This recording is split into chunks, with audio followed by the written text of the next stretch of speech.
Alright, hello there. I'm off to play some Night Cascades again, and well, no idea how many more episodes this is going to be, but it kind of feels that it's getting closer to the end. Like the whole relationship and the job might be at odds and such, so kind of feels like a climax, but who knows. Anyway.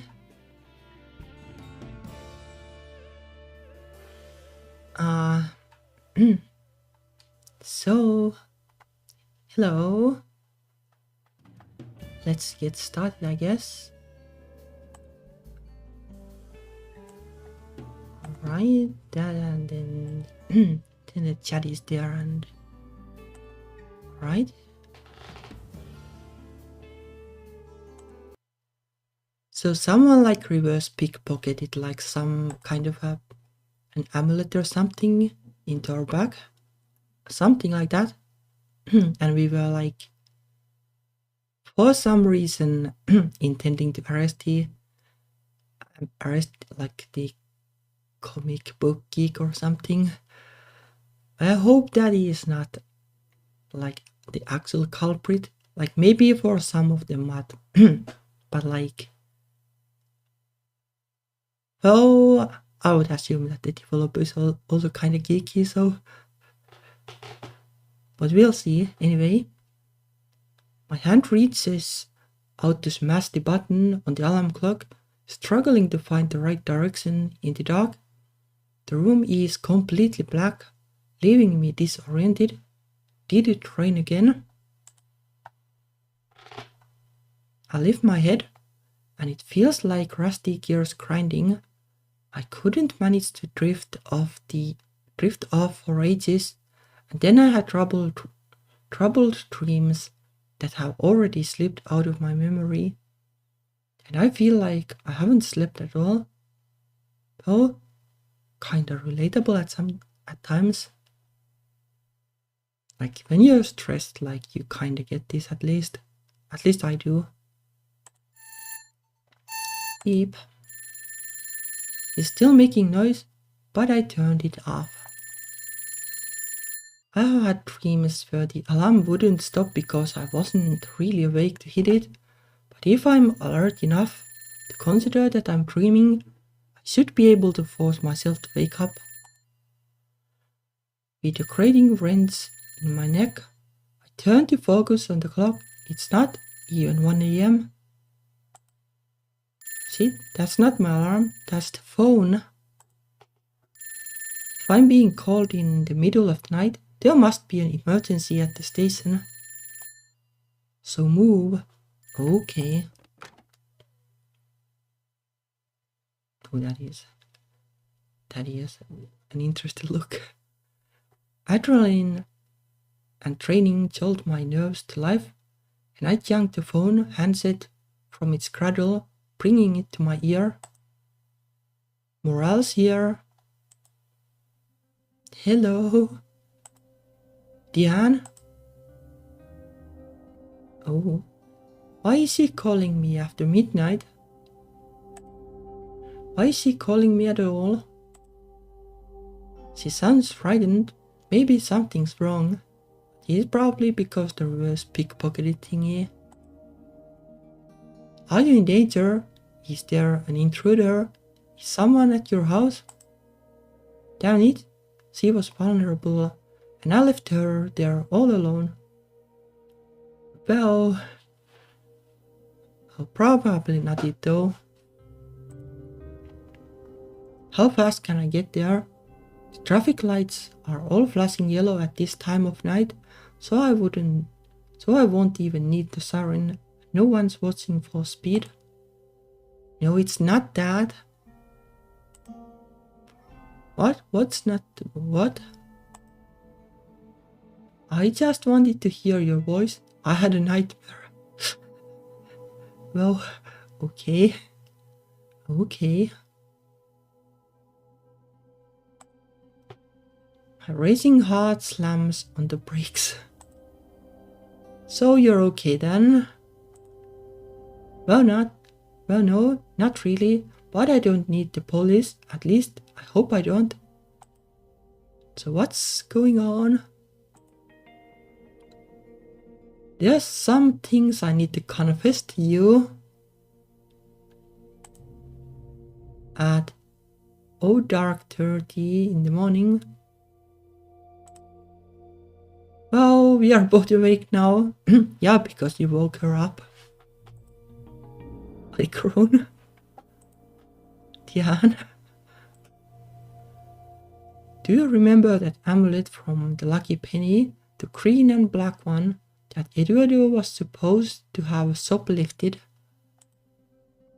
Alright, that certainly isn't what I was expecting her to say. So I remember it. It's here in my house. Someone sent it to you? No, at least I can't think of any way they could have. I found it in my purse when I came home. I think I kind of stole it. No, it's just reverse pickpocketing for sure. You stole it? I don't know what happened. It's like Eduardo said. I don't remember taking it. I didn't know I had it until I got home. I remember looking at it when we were investigating the scene, but that's it. I definitely didn't steal it on purpose. Of course she didn't. Diane would never steal. She'd feel guilty taking a pen from a bank. It must have been something subconscious. You were under a lot of stress yesterday. You might have picked it up without thinking about it. Yeah, or reverse pickpocketing. I wasn't that stressed yesterday. At least, not in the morning. I press on, not touching that. But you were distracted. Maybe in the back of your mind, you were thinking about Eduardo's story, so you carried it out by instinct without noticing. That's not usually how it works. I think. Like, yeah, sometimes you can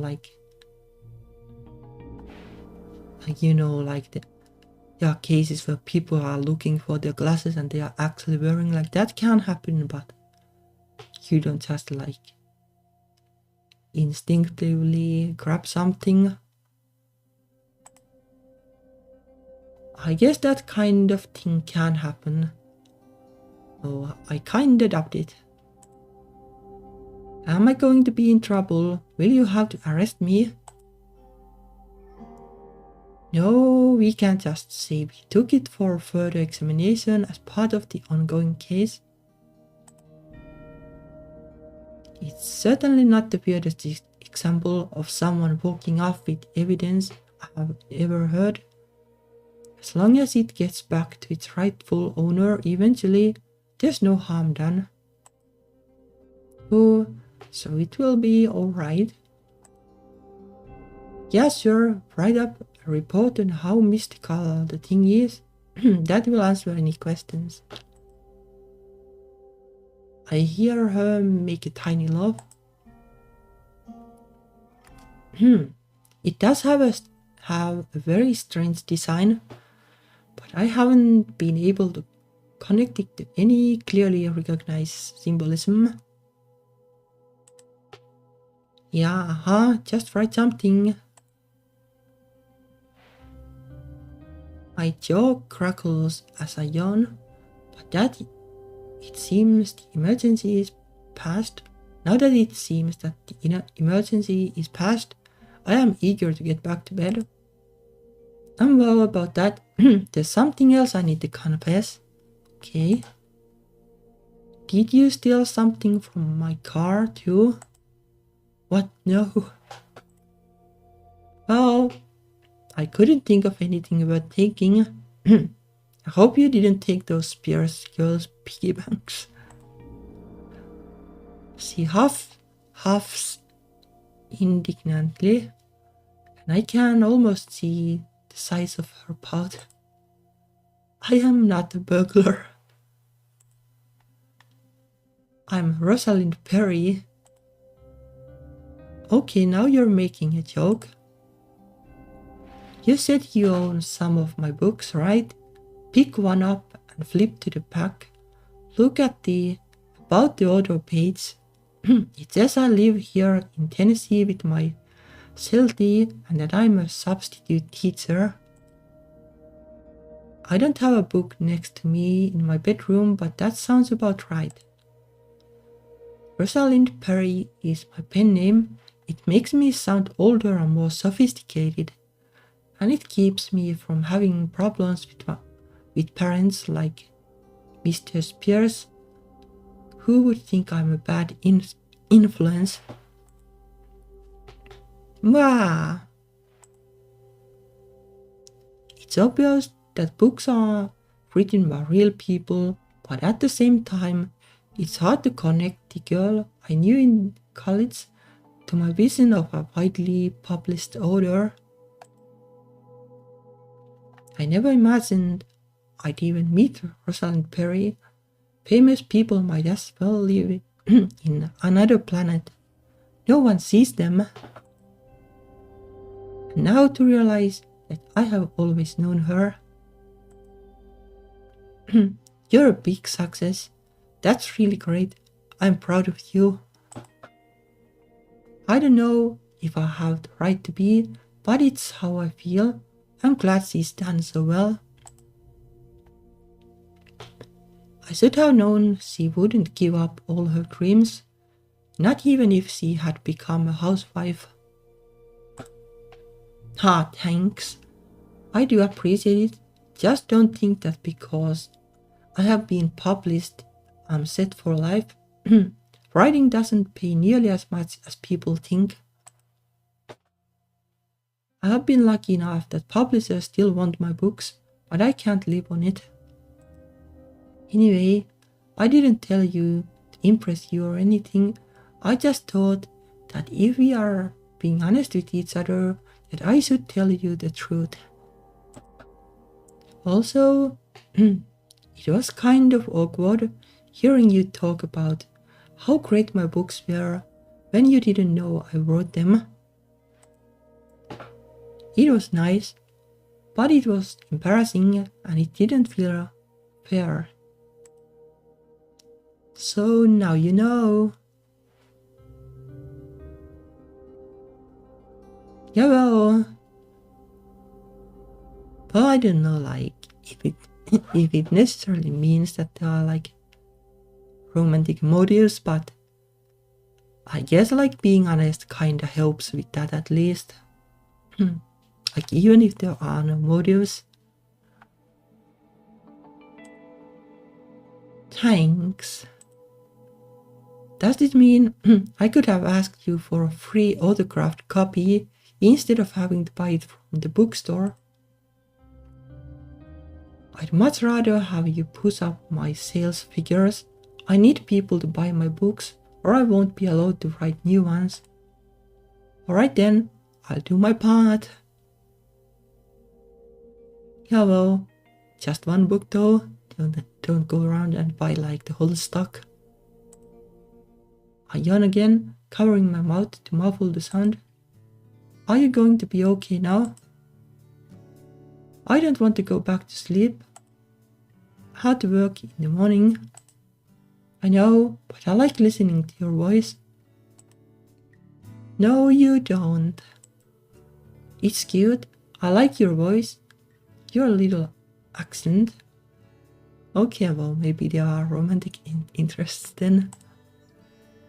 I don't have an accent. You have an accent.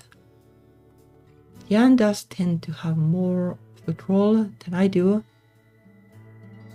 Well, I probably have more of an accent than they do have, like, combined.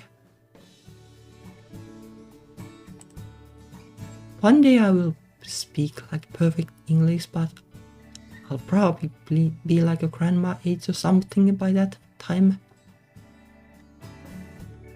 We both have accents. Yours is cuter. Oh, come on. It's adorable when you crumble. It Makes me want to tease you just to hear it. She's teasing me now, isn't she? Certainly nobody in the department thinks my voice is cute. It would be bad for my career. I have missed your voice, though you have been talking like several days already. Remember when we were freshmen and we'd stay up all night, sometimes talking to each other on the phone? No, a little. I'm not sure what to think about her bringing up the past. Does it mean she's not angry? Or is she trying to lead into a serious discussion? I am not awake enough for that. Jan, I need you. Hey, what are you wearing? Excuse me. Come on, indulge me. Help me relax so I can sleep. Oh, sure, that is going to help you relax. Like what would be like a relaxing answer? Like, oh, pajamas? That is like nothing too sexy, I guess. It's not going to make me relaxed. Do you still sleep in one of those old t-shirts? The kind where you have stretched the collar permanently out of shape and worn down the tag into threads of pure white ribbon? Well, I guess no sleeping in a t-shirt is okay. Hey, they are comfortable. Yeah, and they also totally saw off your legs. You have great legs. Dad is flirting. She is flirting with me. We are flirting. How did this happen? What about you? Ooh. I can hear her chuckle as she wriggles around. I am wearing a soft pink flannel nightgown with long sleeves and a long skirt and lace around the cuffs and collar and buttons down the front, nothing sexy at all. Diane would be sexy in a potato sack. The thought of soft fabric over softer skin won't do my touch. She is not serious. She just wants to have a little fun and go to sleep. Yeah, sure. Just girls being pals. You're so old-fashioned. I appreciate the classics, vintage simplicity. Vintage is for wines. She giggles, then starts to yawn, a long high-pitched note that curls up into a sleepy squiggle at the end. You sound like a little cartoon mouse when you yawn. Silly. I suppose I should let you get to bed. I'm in bed already. You should let me get some sleep. Yeah, I should, but I don't want to. But you should. Alright, I'll behave. I love you. But I don't say that. It wouldn't be fair to either of us. Good night, Diane. I'll talk to you tomorrow. I wait to hear the little click that proves she's hung up before I set down the phone. Okay, well, I guess they are getting along better than I expected. Like I thought when Tian was like, take me home, that, well, it would take at least like 1 day of struggle, but I guess not. Then I sit there, unmoving, until my brain slowly catches up enough to remember that I'm supposed to be sleeping now, and I lie down again. I can't relax. I keep hearing her in my head, seeing her, thinking, what if? I don't know what we are doing. I don't know if she's consciously made up her mind to forgive me, but I think there's a threshold and we have crossed it. We are in motion now. I don't know what I'm doing, but I can't lose her again, not after we have come this far. If we... I turn from one side to another on my pillows, but sleep won't come. Morning, Morales. ... I'm drinking coffee as fast as I can, get it down without scalding my throat. I have had rough nights before. If I push forward and don't let my mind stall out, I'll be fine. Morning, Chief. No disasters overnight. Nothing in your line. Actually, I have got good news. Oh.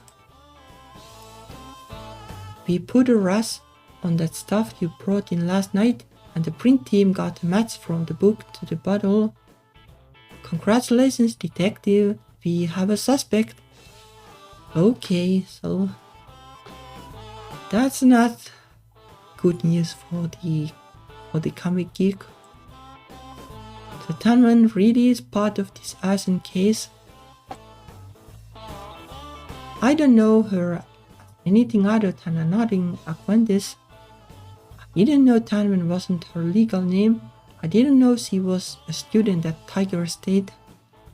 We have never talked beyond a little chatting about comics. It's still disappointing to imagine that she's behind all these crimes. She seemed like a nice girl. I ought to know better. Crime isn't limited to shady characters in dark alleys. In fact, most theft is perpetrated by business owners stiffing their employees. No one enjoys recategorizing their friends as offenders. It's why we have to be so careful about bias. Yeah.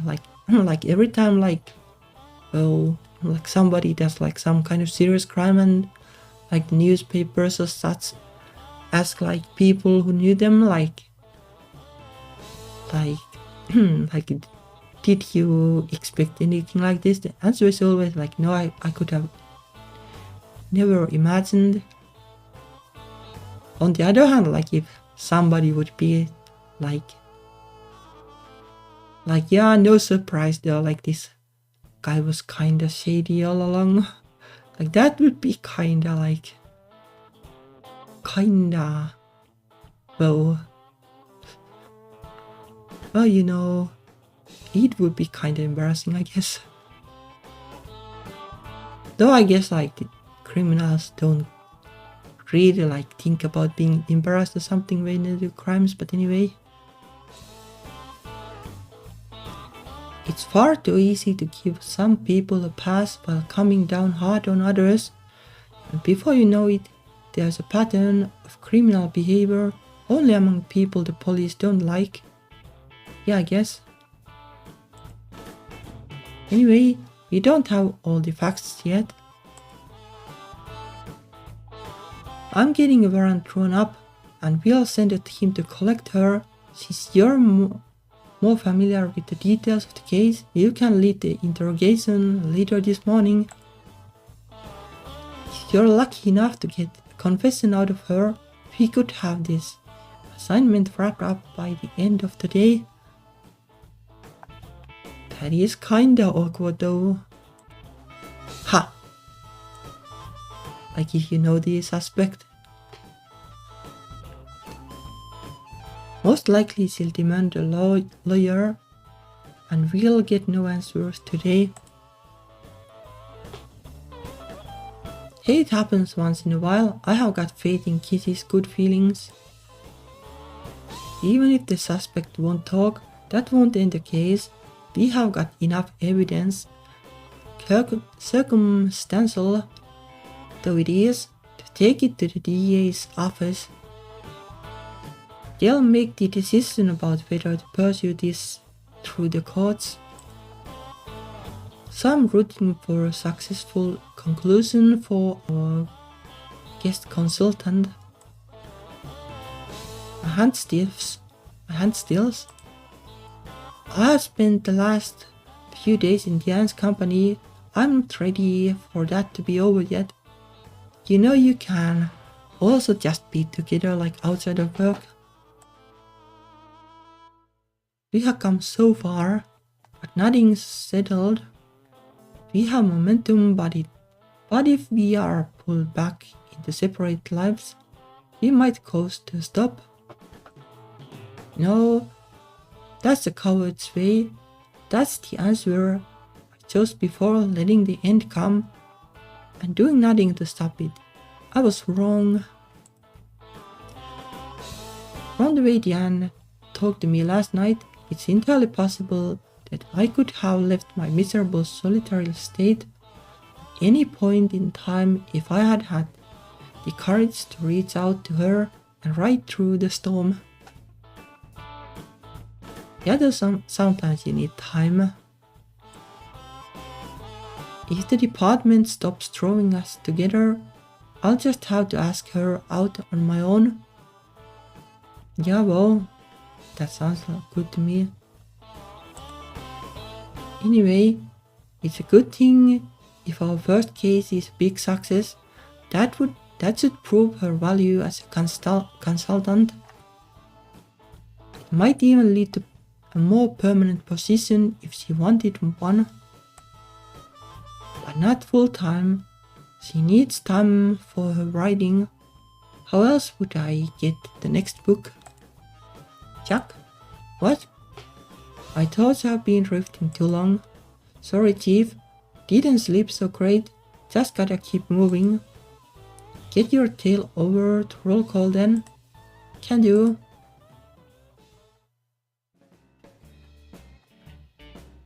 Nah.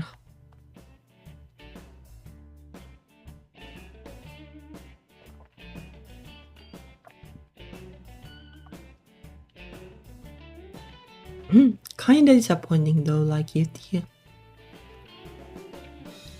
the comic store clerk is the criminal, like there's basically nothing that would suggest that. Like, what is the motive or anything? After the morning go around, I call up Diane. Yeah, hello. Good morning, sleepyhead. Jackie, it's too early. Hey, some of us have had to be up and active for a while already. How do you stand it? Caffeine, training, and motivation. I hear a distant bark on the other end. Say good morning to Timmy too. I will. So what's happening? Was there another fire overnight? Oh no, no more incidents that I have heard of. We got lab mats on Tanman's fingerprints, tying her to the scene. So they are bringing her in for questioning. Oh, is that good? Well, it's progress. Look, you're not allowed to be in the room during the official interrogation or ask any questions directly, because you're not a cop.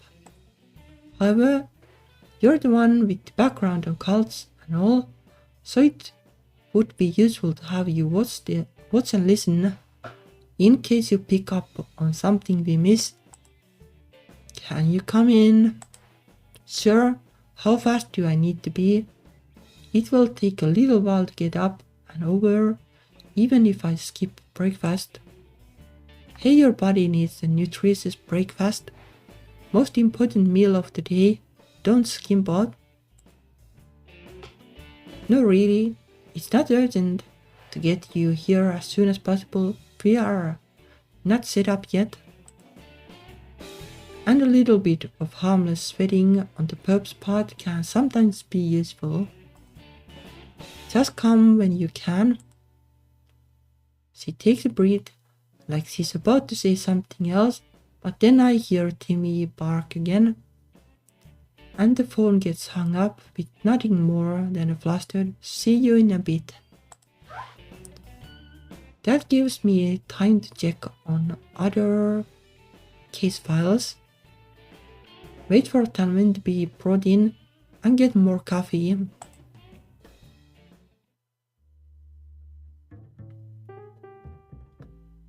By the time I finally go in to comfort her, Tanwin has been left to sit and worry for over half an hour. That is kinda mean though. Nothing illegal here. She's got water, people are checking on her, and she's allowed to visit the bathroom if she asks for it. The only thing she's suffering from is mild boredom and her own conscience. One of the walls of the interrogation room is a one-way mirror. It's arranged so that not only can passing officers see what's happening inside, they pretty much have to. Visibility is one of the new features for everyone's protection. If any officer gets rough with the suspect and the others don't intervene, the whole situation is liable. There have been times when a desperate suspect tried to fight their way out, so it really is for everyone's benefit to have all eyes open. Tana looks up as I enter. Stripped of her makeup, her face looks very pale and young. "Jackie, what are you doing here?" "I'm a cop." "Oh, that's just great." She folds her arms and glares at me where I stand, her expression labeling me as a traitor to my kind. "So what am I doing here?" "Why do you think you're here?" "I don't know.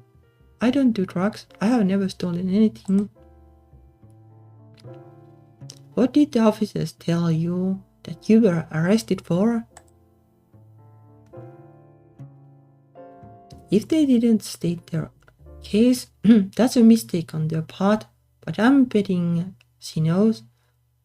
She's just trying to deflect. Something stupid about arson, which is not true. Come on, you know what life can be like for girls in fandom. We get blamed for everything. We are bad luck. Guys get into fights over us and it's somehow our fault. Is that what you're saying happened? Guys were fighting over you? No, I'm saying I don't know anything about it. I don't think that's true. She's putting on a show of being sulky for a reason. She's trying to deflect. Can I get her to reveal what she's hiding?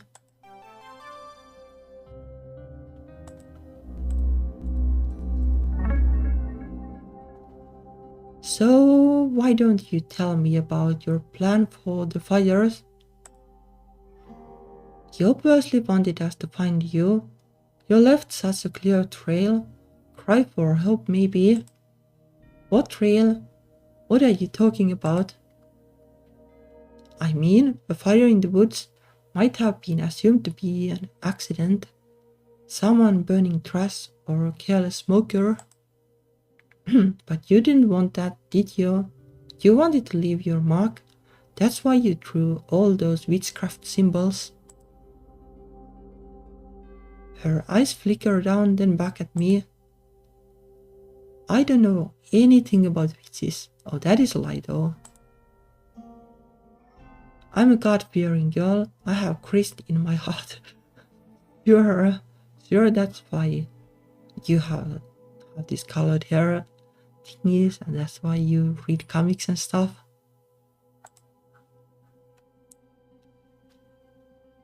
It's just typical for the police to blame anything that goes wrong on women and witches, isn't it?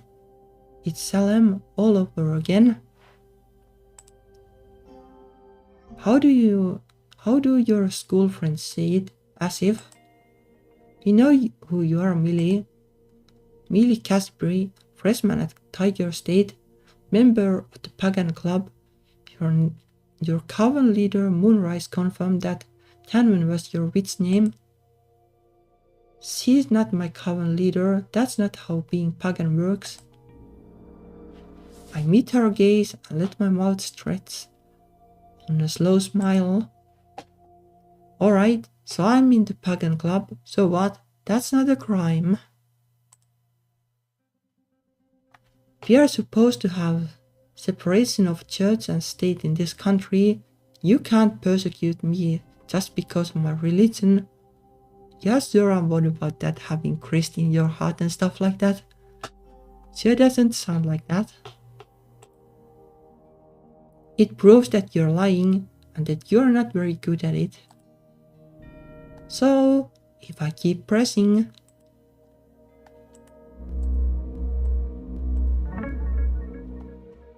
We already know you were involved.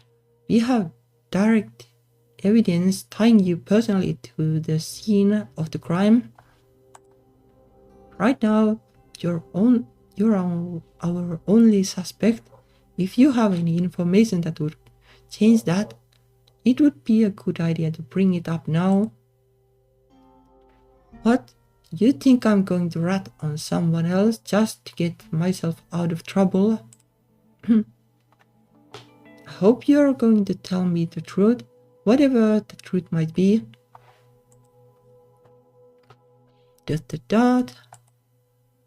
You're bluffing. You don't have any evidence. You're just picking on me because I'm the only witch you know. It's the hair, right? It always sets off the pigs. I know you may not think much of the cops, but we don't get the right warrants based on having funny hair. Then what is it?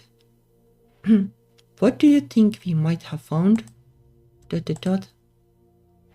I can't tell her about the fingerprints if I have to break her composure, but I'd rather not give away too much of the case. It's because of those library books, isn't it? I say nothing, only raise my eyebrows to encourage her to continue. I was doing a project for cultural anthropology. That's why I checked out the books on voodoo, but they'd only just come back into the library, you know. Someone else had checked them out first.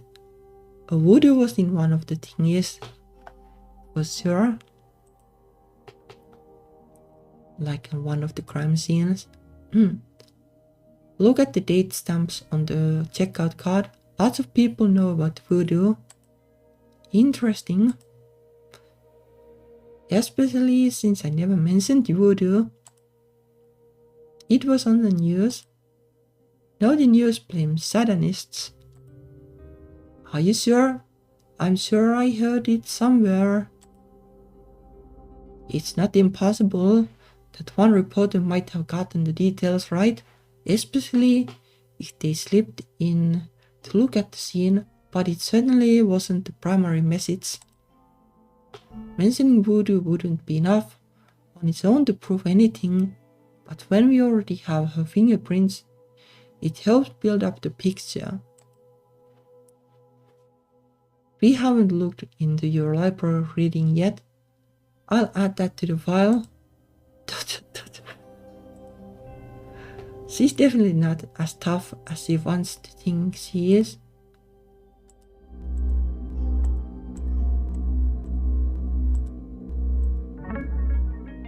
Millie, my name is Tanwin. Tanwin, you're no good at excuses. Why don't you level with me and make this easier on yourself? You're wasting your time. Even if I did have a campfire in the woods, and I'm not saying I did, but if I did, so what? Why is that worth arresting me? Camping isn't a crime. Practicing voodoo isn't a crime. I am not a criminal. So maybe I set the fire somewhere that I didn't have permission to, but it went out. That's what? A $50 fine? You're completely wasting taxpayer resources. So I guess he's at least like responsible for the campfire then. Well, likely involved in the shed too then, because of fingerprint, but it could also be something else. You know, arson is a crime with many degrees. Aggravated arson is a Class A felony punishable by up to 60 years in prison. Aggravated.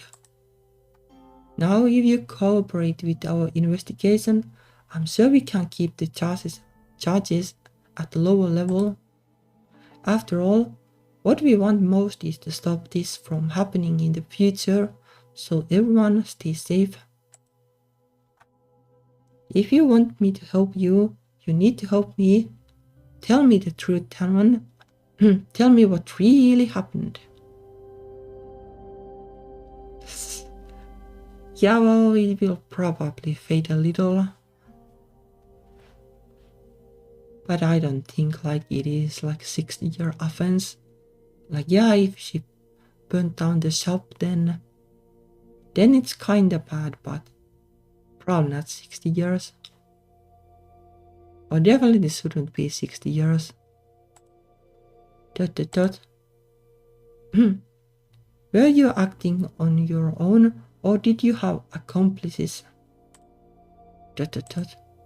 No, it was just me. Tell me about it. You won't believe me.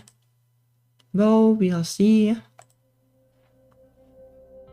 She looks about ready to unburden herself now, so I pull out a chair and have a seat, bringing us to an equal level. I wanted. She rubs a hand across her eyes. Joining the pagan club was great, but it wasn't enough. I wanted more. I wanted real power. Okay. We did these circles together, but nothing ever happened, you know? Yeah, well, that's because like demons and such don't actually exist. So I wanted to try on my own. Real power through magic. That's what she wanted. I was trying to invoke the power of a fire elemental. I wanted to gain the power to create fire with my mind. Well, it seems like you didn't need magic to make fire. So how did this work? It didn't. Oh, no surprise there. But I knew there couldn't be any ritual that still existed and was known about that would really channel the power, or everyone would be doing it, so I had to create my own. And that's what all your symbols and offerings meant. She nods. What were you going to do? If it had worked, what did you want to burn? I didn't have a plan. I just wanted to have the power. It's hard to understand exactly what she hoped was going to happen, but she's only 18. I was pretty mixed up about the world at that age too. Yeah, I don't know, like maybe she wanted to save on the heating costs, or like be able to like fry marshmallows easily or something.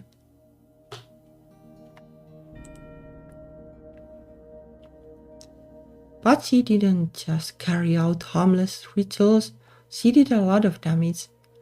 What was she thinking? Yeah, but I think that at at least like the like burning down this store doesn't have anything to do with this, I would imagine. Like, yeah, like maybe the campfire is like the first attempt, like let's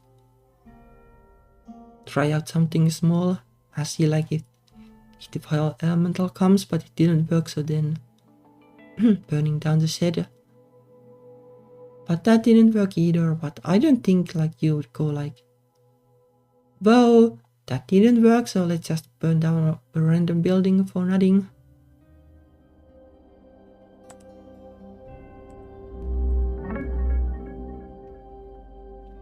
You're not 21 yet. Where did you get the booze from? Did you steal it? I'm a girl in a university. It is so not hard to find someone who'll buy me a bottle.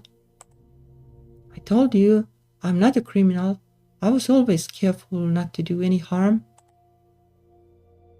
You burned down someone's shed. No one was using that place. It was just an abandoned wreck. It was empty and it was half falling apart anyway. Yeah, I guess. It's just like burning an old piece of wood someone threw out.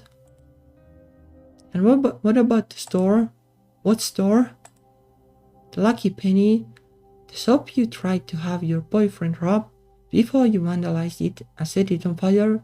You're lucky no one died. Wait.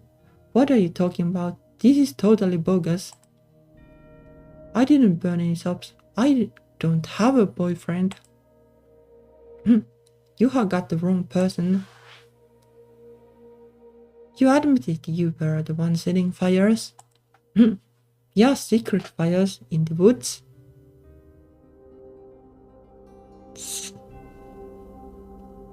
But yeah, yeah, I'm pretty sure she didn't burn the, like, I guess like technically she could have burnt this, but I don't see like why.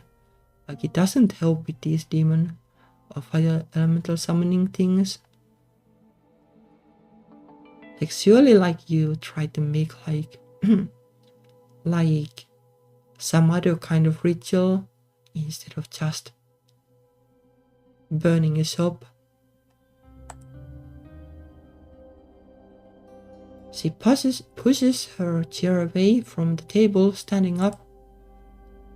I didn't harm anyone. That is not the way. Aggravated. She shakes her head, then stares me straight in the eye. I want a lawyer.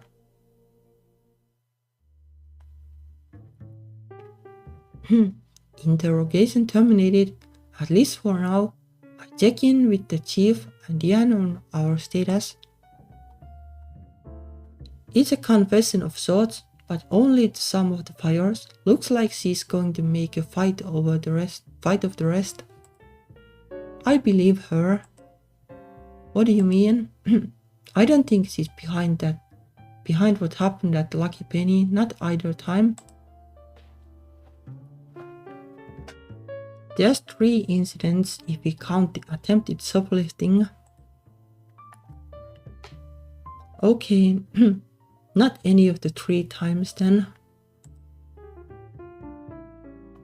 Look at the evidence we have collected. Tanman and Lucky Penny don't match. You were making a guess that Tanman might be Eduardo's girlfriend, right? I don't think that's likely. Boys their age don't usually date college girls.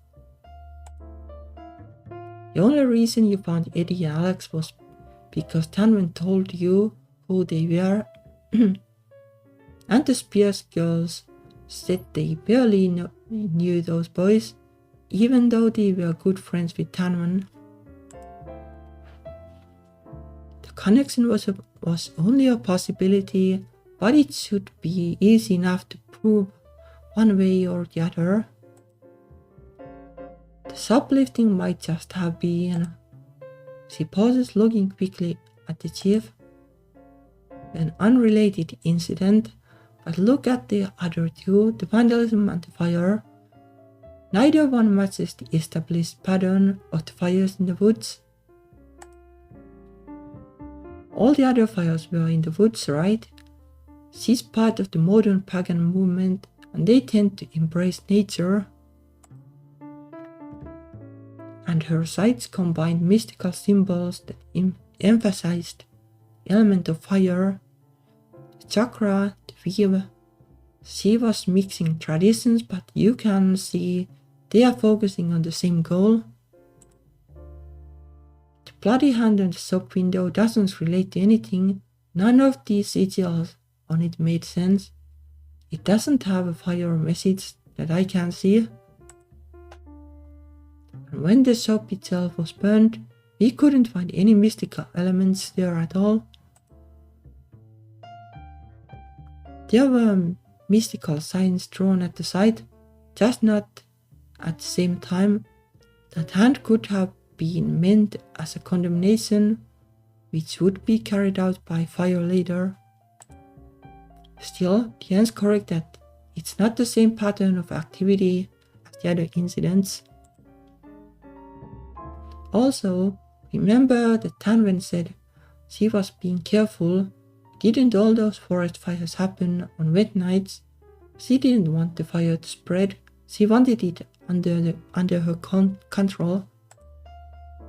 The lucky penny burned on a clear night with a sunny morning. It makes more sense if we view these as separate cases that just happened to overlap. Oh, you're the expert, ma'am. Diane Laws, her eyes sparkling. We'll proceed on those lines for now. I'll see what we can do with Miss Cassibree once council is arranged.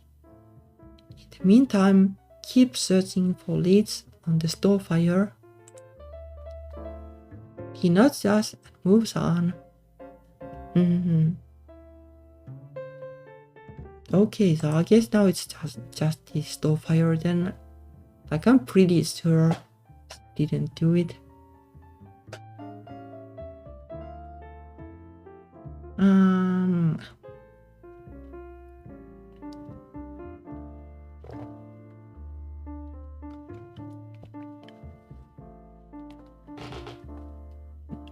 So who burned down the store, like the dad of the twins or something? You realize this means we are back to square one with the lucky penny, and that's the more serious case. It's not as bad as you think. If we filter out the noise from the other case getting in the way, it should be easier to see the real picture. Also, without the forest fires, isn't the sub problem less dangerous? You were worried about arson escalating, right? But if this is just one thing, the public might not be at risk. Yeah, I don't know, like maybe it's the shop owner just scamming the insurance company like I suspected last time. Unless it's a copycat. The shack fire was all over the news. It could have inspired someone to start their own wave of trouble. Yeah, but the graffiti on the window was before that. The graffiti happened long before there were any stories in the news, didn't it? Of course, there's no proof that graffiti and fire come from the same source either. We could still be looking at multiple cases. Diana scrunches her nose, wriggling her glasses back up into place. That seems like an awfully big coincidence. And separating out the shoplifting doesn't. Well, it's shoplifting happens. It's not as weird. I don't know. That's possibly an avenue we should look into. What is? The rate of shoplifting and other crimes in that neighborhood. If we are focusing now on the shop alone, instead of the shop as an outgrowth or tournament fires, then the local issues become far more important. There may have been other incidents, vandalism, that weren't called into the police. We need to talk to the local patrol and then go down and canvass other businesses in the area. Ask about shoplifting, graffiti, threats, and press for more witness information about the fire. I guess we have a lot left to do. Does that mean I can't give you your gold star? My what? That is probably like a teacher thing. A gold star sticker for good work. We give them the students as rewards. Yeah, kind of figured. Or for very special occasions, your choice of scratch and sniff. What is scratch and sniff? Like, it sounds kinda sketchy. Like, why sniff? What would you scratch and then sniff? Like, how does that work? Or like, does sniff mean like something different in this case?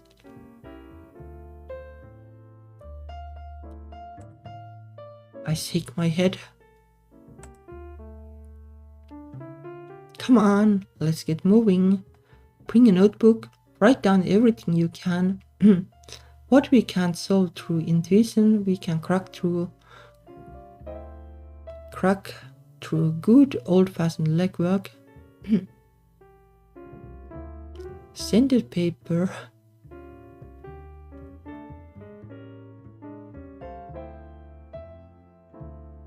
Yeah, never seen this thing, and I don't really get it.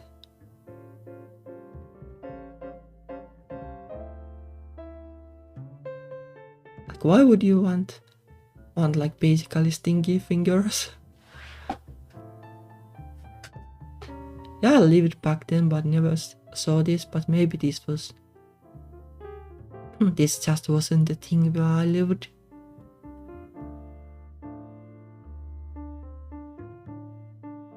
Though I guess I could imagine like kids getting excited about like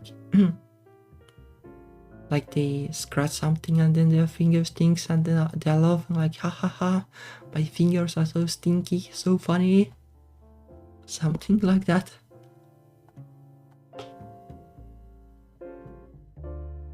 Though I hope they at least smelled good and like not incredibly bad. Or like maybe you could give the bad smelling thing for somebody you didn't like. But I hope not.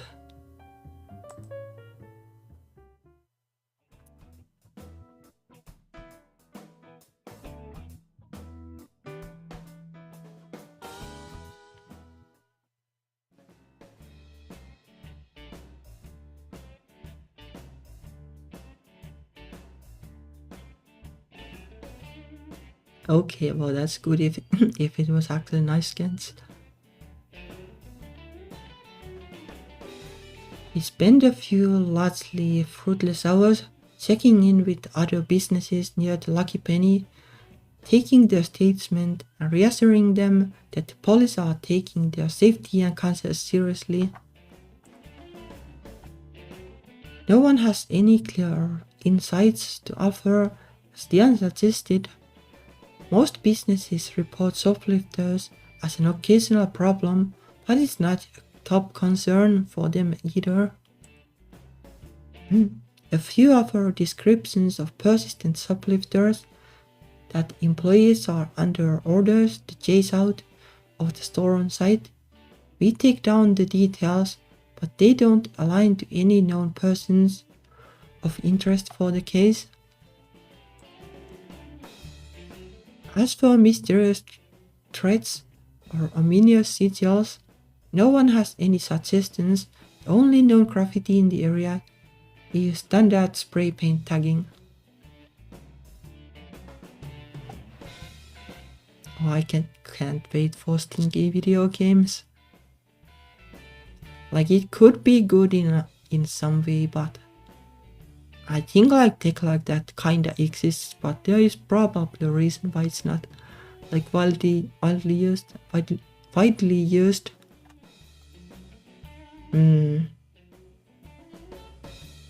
at the very least, like you probably want to like limit the sense to like something that isn't like obnoxiously bad.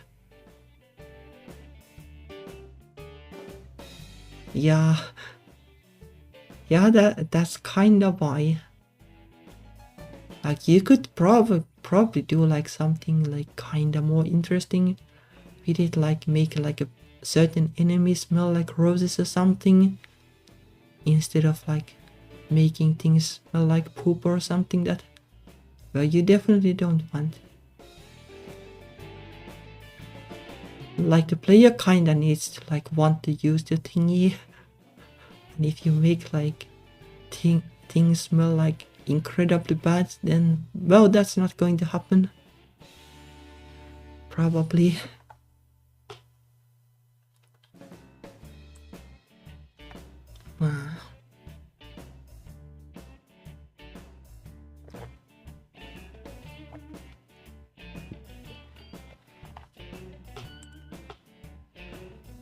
The lucky penny itself, of course, is empty now. Both of people and of whatever goods could be safely salvaged. Pretty much nothing, I guess. Most of its contents likely ended up in a dumpster. The shell is still taped off to protect the public. So Diane and I have been busy but don't have much to show for it. Neither of us has said anything about last night. I am not afraid to talk about it. I intend to talk about it. There's just no need to interrupt our work to hash everything out right away. We are working together. We are more comfortable than we have been. Now that I'm not racked with guilt every time I look at her, and she's not flinching or apologizing every time she smiles at me. But that is decent progress. It's good.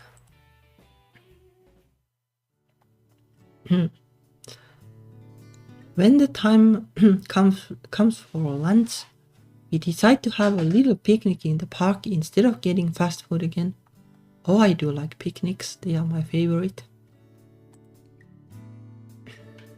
I always carry a blanket in the trunk of my car just in case of emergencies, so it's no trouble to spread it out on the grass. We pick up monstrous chili sub from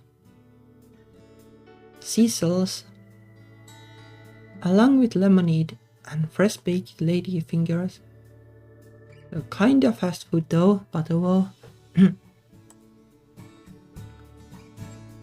The sandwich is piled with cheese, lettuce, tomatoes, ham, turkey, and salami. Except Diane doesn't like salami, so she pulls the pieces of her half and adds them to mine. Well, like up to this point, like it sounded healthy, but like ham, turkey, and well, I guess salami is kind of bad too. Like, do you need like this much meat in a sandwich?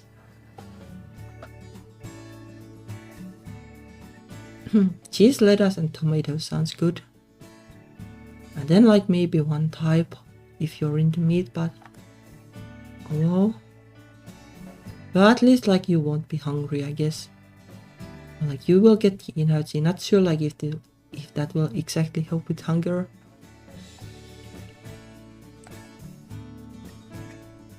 The bread alone is so tall that I almost need to unhinge my jaw to get a bite. And Diane giggles every time she sees me stretching my mouth. She crushes her half as flat as she can manage before eating to keep her bites more dainty. Ah, that is smart moves. It feels kind of like being students again, happy and carefree. The sun sparkles in Diane's hair like a gold tinsel halo. So she looks up at me, eyes wide. You have got crumbs on your dress? Or is that like the kind of thing like I'm going to lick them off? Her shoulders untense. Well, I'm not done eating, so I'm going to get more crumbs. I'll shake them off when I'm done to feed the birds. That's not really what you were thinking, was it? You make me lose my train of thought. Do not. Oh, never mind. I take a breath. So you became a professional writer. How did you get there? Persistence. But if only like this were enough these days. I submitted stories to any market address I could find. Whether they wanted fantasy or not, most I got rejected without a word. Once or twice I got a tiny check and a publication in a monthly literary magazine you would never have heard of. But when I was very, very lucky, I got edits and suggestions and an invitation to try again. And then there was a new fantasy imprint looking for fresh authors. I wrote a novel. I mean, it's not really an exciting story. I didn't meet an agent outside a speakeasy on a rain-soaked night. I just wanted to write. I had some good luck and some bad luck too. I caught some chances and wasted others, but I kept going, and now I'm here. Well, I guess. Until the publishers decided I'm too old-fashioned and show me the floor. You don't really think that will happen? It's like fashion. What's out? What's in? Weren't you talking about the sword and sorcery comics going away? We are in the morning of a new age. There's a budding trend in contemporary fantasy and psychic powers instead of magic swords. Yeah, well, you would think so, but like Tanwen and her witchcraft, a lot of people have fantasies about power in the world now instead of the world of knights and dragons. It's not really my style. Of course, now that you have introduced me to the police department, maybe I'll write crime stories. As long as I don't have to write about a psychic detective. It would be easier to solve mysteries if you could see the right answer in your head. Kinda probably boring though. That never stopped Jessica Fletcher. Yes, well, I hope people don't start being murdered all around you while you're writing. I'd definitely rather avoid that. I'm glad we haven't run into any gunfights or car chases in your police work. There honestly aren't that many most of the time. Most people don't want to be shot, and they know perfectly well that shooting someone else will increase their chances of ending up dead. Even angry men with guns can usually be talked down if you're patient. There are times when deadly force is called for. I remember the time a wild-eyed fellow with a bloody knife went after one of my fellow officers.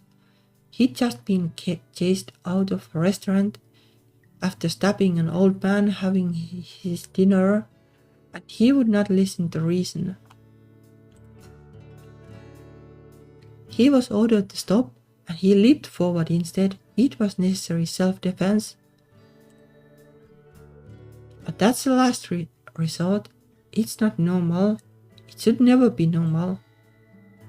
We have all the bad cops in the US and such, like listen to this, I guess. They're pretty sure like none of them are watching my streams.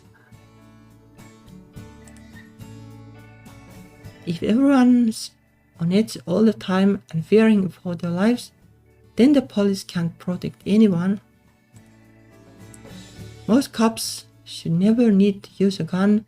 It's not what our job is supposed to be about. Yeah, like over here, like every time like the cops use a gun, like they do like some kind of like internal investigation about it. Like, was it warranted, and like, well, will the cop be punished for it, basically? Supposedly, at least. This is the good stuff. Investigating crimes, tracking down culprits, and trying to help people. This is what the job should be. Especially with a good partner at my side.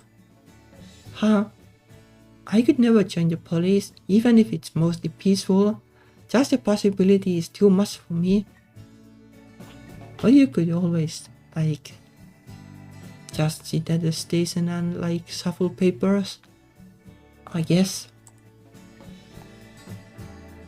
I'll stick to dealing with children and animals. Well, maybe you wouldn't make a good cop, but you make a good special consultant. What a wonderful future that could be. One that I could never have pictured years ago. I don't think I would have believed it possible if a fortune teller had offered it to me. But now that I see it, I want it. More than anything. It's time to speak clearly. Okay, that's fast. Diane. Yes? I want us to solve the rest of this case as soon as we can. To put you in the chief's good books, and I think we can do it. But I don't want that to be the end of this. I mean, you and I being together like this. Yeah. So if we do wrap all this up, may I invite you to dinner sometime? Well, you're kinda having like a picnic already. She rubs her hand over one pink cheek, shifting the position of her glasses, and then suddenly grabs for her purse. Oh my word, I still have this, don't I? With a single tug, she unzips the top of her purse and plunges her hand inside to pull out what must be the necklace she was worrying about. I meant to leave this at the station and I forgot. Now I have still got it. You had just got to find a way to give this back. Yeah, that is kinda way to change the topic. She's dodging my question. Maybe she's still arranging what she wants to say.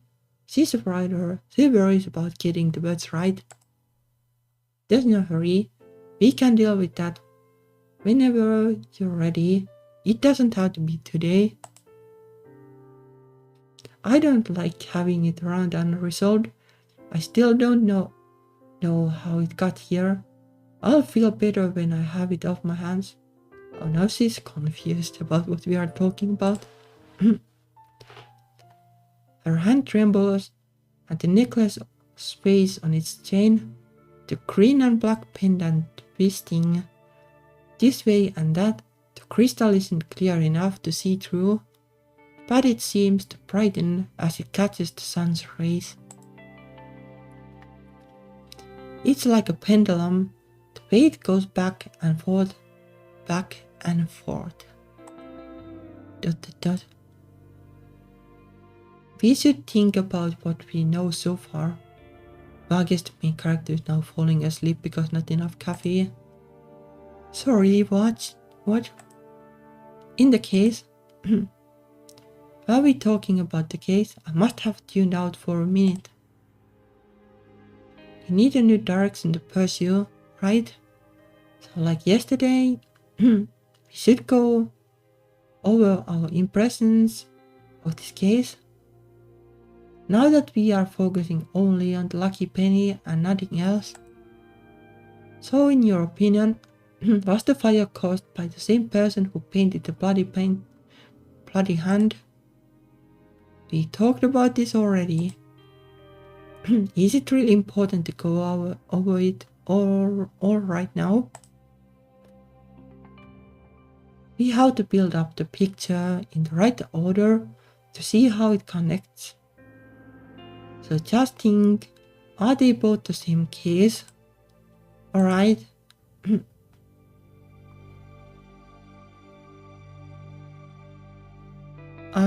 What was the question? Is there like a history thingy?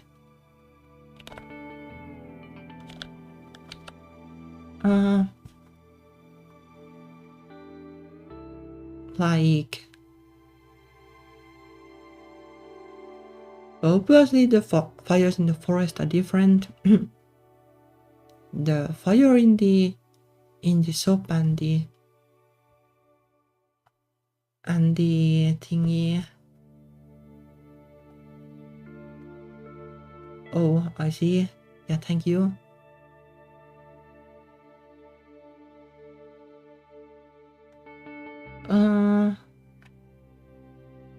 Was the fire caused by the same person who painted the bloody hand? Okay, I see.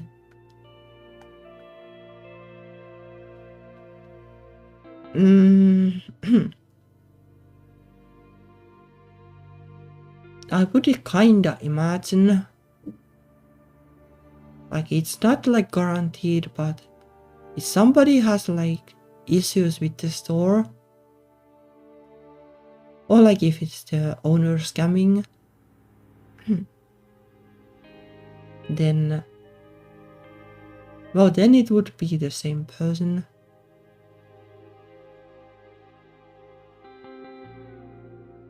Like, it is possible that it is like two different persons and it's just a coincidence, but I kind of feel that this is more likely. I nod. It's most likely that both of these incidents came from the same source. Crime happens, but not that frequently. No one else in the neighborhood has had incidents similar to this. Two unusual crimes, both at the same location, are probably linked. Good, right? Shannon made her fires because she believed she was channeling supernatural powers. Was the culprit behind this graffiti a true believer? Did they believe they were doing magic? She looks at me like she expects me to know the answer to this one. It must be the teacher in her telling her to spread a pop quiz. To spring a pop quiz.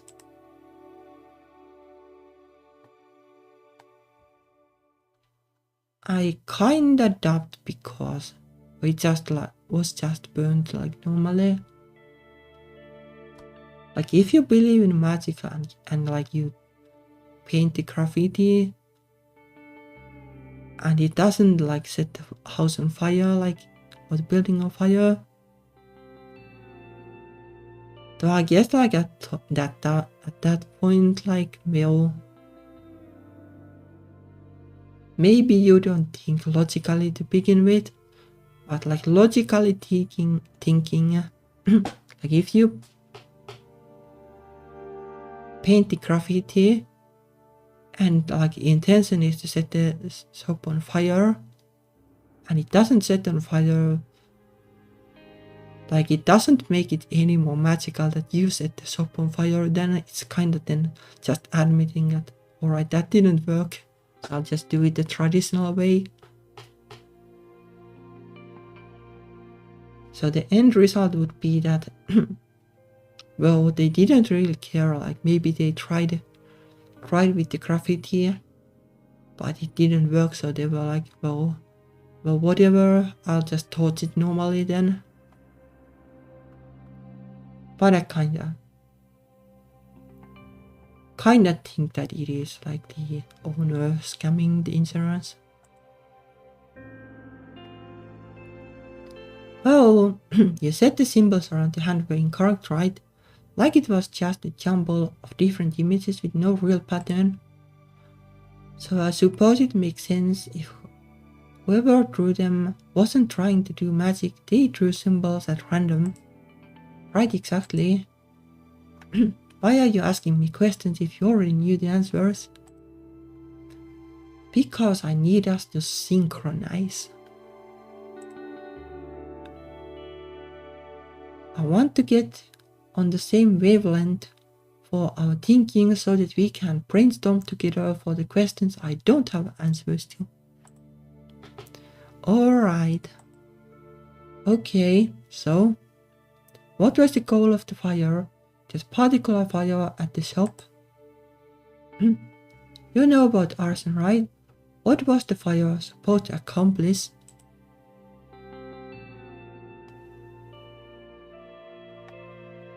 I would say like destroy the shop, I guess. I don't think it was like an exciting fire exactly.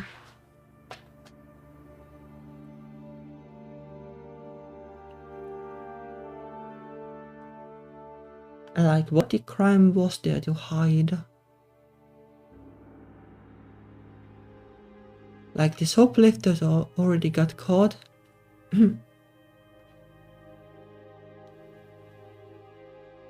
And like, well, maybe the owner has done like something criminal, but that is a different matter. But even then, like destroying the shop is kinda like the idea.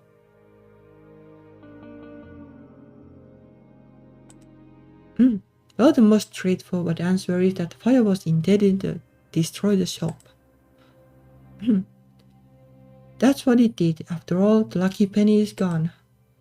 Why someone would want to destroy it, I don't think we have any evidence for it yet. Yeah, well, not evidence, but about the scam thingy fits the bill. Okay, so let's just put that in our list as it is. One culprit who didn't believe in magic and wanted to destroy the shop. Phrased like that, it does sound more like a profile, even if it's very little information. So what was the purpose of the graffiti? It probably wasn't just teenage hijinks, because it's nothing like the other graffiti in the area. It has something to do with the fire, but it wasn't done at the same time as the fire.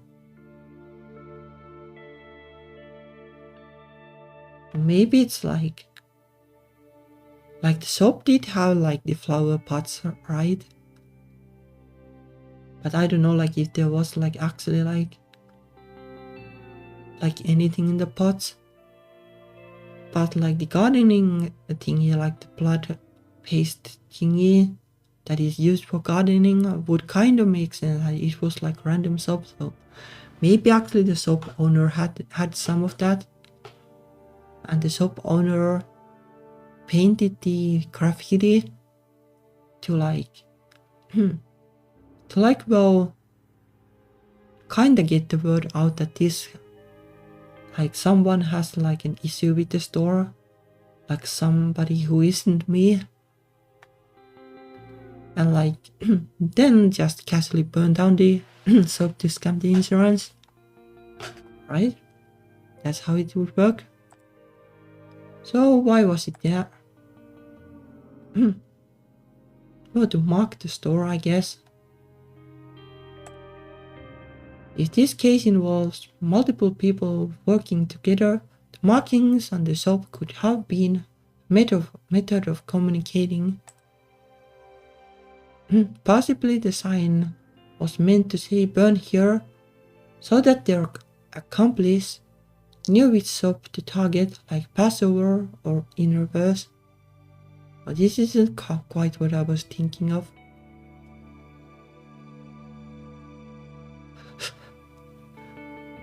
Well, if I even had like a soap, I kind of wonder if my insurance would even cover like all the costs, because it's pretty minimum. Like if I somehow torch my apartment, but I don't want to lose my manga or anything.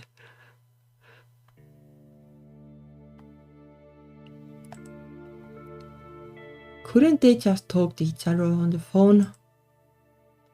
I know Soviet spies used their drops to exchange information without having any contact, but that's when they don't even want the people they are talking to know who they are. Or when one of them is already being watched, so they can't afford any contact at all. But we don't have any known arsonist under surveillance. Also, the graffiti was only up for one night before Mrs. Wilcox washed her windows.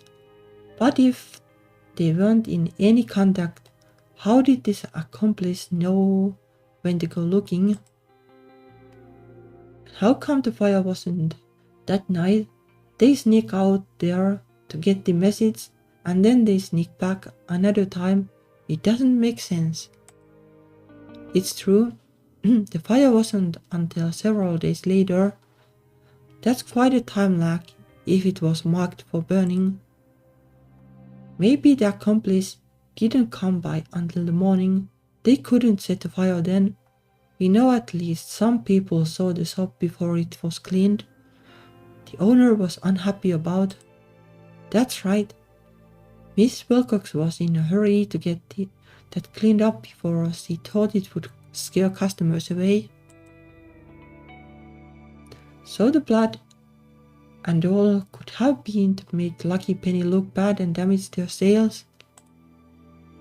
Well, burning the store down certainly damaged sales.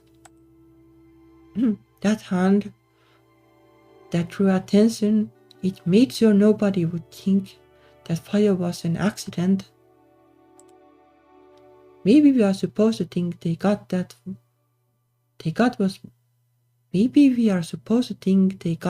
what was coming to them. What do you mean? Everyone in the neighborhood heard about the blood mark and then about the fire. If there was a message, they got it. Maybe it's like one of those mafia things. You cross the wrong people, you get marked, and they give you just enough time to squirm before your fate finds you out. Everyone else has to see it so they know not to make the same mistake. But that kind of makes sense too. But that's an interesting story, but we don't have any evidence for it. But still, like an easier answer would be the scam. I fold up the remains of our sandwich packaging. It does seem clear that someone targeted Lucky Penny deliberately, and they wanted to be sure the owner knew it. Which means he almost certainly has some idea about who's behind this and why. Could be something to do with protection money, could be revenge for some slight. Which brings Eduardo and Alex back up again. But they are not ruled out by those fingerprints anymore. I'll admit it seems unlikely that a couple of kids could effectively mount this kind of campaign against Mrs. Wilcox for such a petty reason, but they have to stay on the list of suspects. Thinking of the teenagers we have spoken to, there's another possibility. This could be the work of someone who hates the occult. That shop was full of junk that was borderline mystical, like crystals and evil eye charms. So it is that then. That would also kind of make sense. Like you said, fire is used for purification. Someone who hated witches, someone like the father of the Spears girls, might have tried to purge the heretics. It could be. Of course, personal revenge is probably the most common reason for arson. About half of cases boil down to relationships gone wrong. You mean like when girls make a bonfire out of their old boyfriend's clothes and pictures? Well, there's that. Some people take it a lot further and want to destroy someone's life, or at least prevent them from enjoying it. If there's a husband, an ex-husband, an old business partner, that sort of thing, that could be the new top suspect. Right. Her voice trails off, enthusiasm draining away. I slide my hand over my hair, pushing it back. I never burned your pictures, you know. I have still got all kinds of things in a box at home. Oh, you did burn anything of mine? I won't be mad if you did. You had plenty of reason to wash your hands of me. No. I had friends who said I should.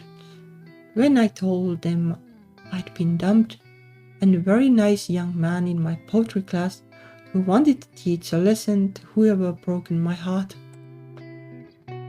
But you know, that kind of anger, I didn't want to feel it. I didn't think causing more pain could make anyone feel better. Yeah, I don't know about burning, but you can just throw away things too, like normally. You're a better person than many. She smiles, but the edges of her mouth tremble. Whatever the story is, we need to talk to Mrs. Wilcox again. She has to know more than she's been telling us. She stands and shakes the crumbs of her skirt. If you're right, if this is personal, then you won't really need me. I always need you. The words burst out, too true for me, and even think, too true for me to even think before speaking. Hang there in the air between us, there's her face, desperate for a sign. Jan, please talk to me. I don't want to push you. I don't want to turn you away. I don't want to get so caught up in being afraid of what you'll think that I can't say what I feel. And I don't want you to want you to say what you think, whether you hate me, or you never want to see me again, or you're willing to give us another try. Even if you don't know, just say something. Do you want me to need you? I do. Do you want me to leave you alone? I'll try. Her fists clenched. What I want What if I told you that this was the end and I never wanted to see you again? She doesn't mean that. She can't mean that. It's a hypothetical question. She could mean it. It's not like I deserve any better. Last night, she was tired and scared and needed comfort. I don't have the right to take advantage of that. I'd live with it. That was my life anyway, until this week.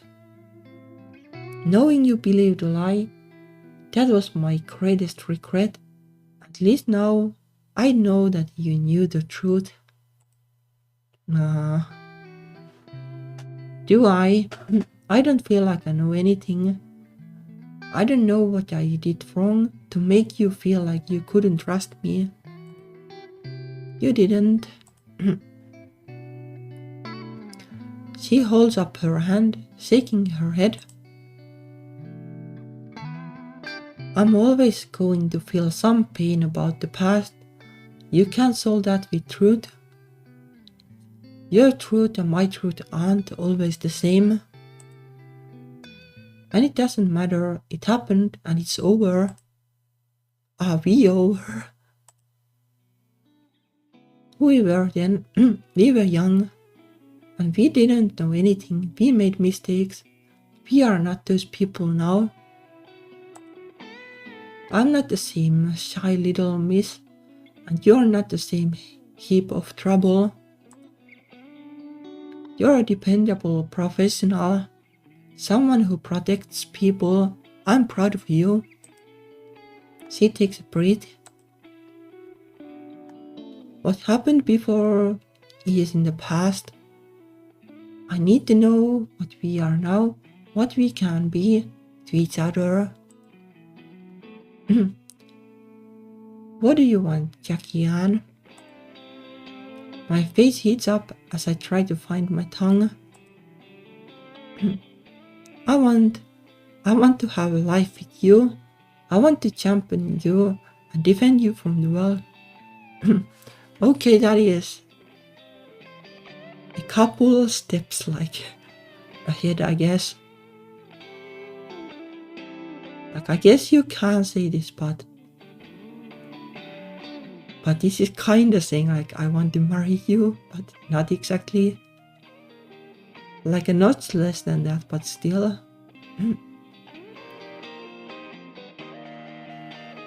I don't know how exactly say it, but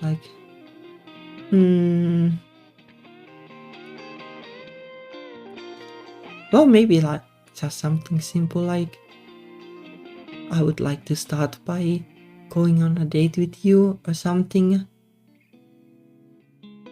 Or I would like to be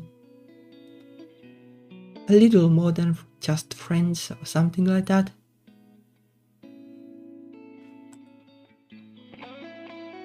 I want to wake up every morning with you and end every night. I want to tell you everything that happens in my life and hear you laugh and give advice. I want to listen to all your stories, all your dreams. I'll build you a house with my hands if you let me. I think she already has a house. Is that all you want? Companionship? Just my mind? What do you want me to tell you how crazy I am about your body? Yeah. She makes a bashful little shrug, her hands clasped together. I need to hear that I'm not too old and ugly for you now. I touch her hand and stop her fingers from twisting.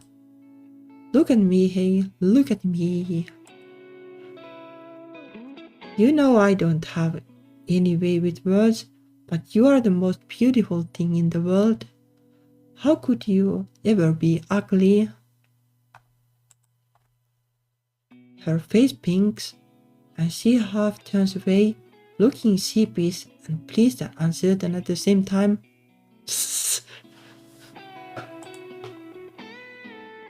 What about when my hair's a mess and my legs aren't shaved and I have got mud all over my face and I smell like my dog? That's adorable. It is. I can picture her tumbling through a muddy field with a horde of puppies on her heels, dazed and dirty and laughing herself sick. And she looks even more lovely than she would in her Sunday best. I want all the sides of you. I want the good days and the bad days.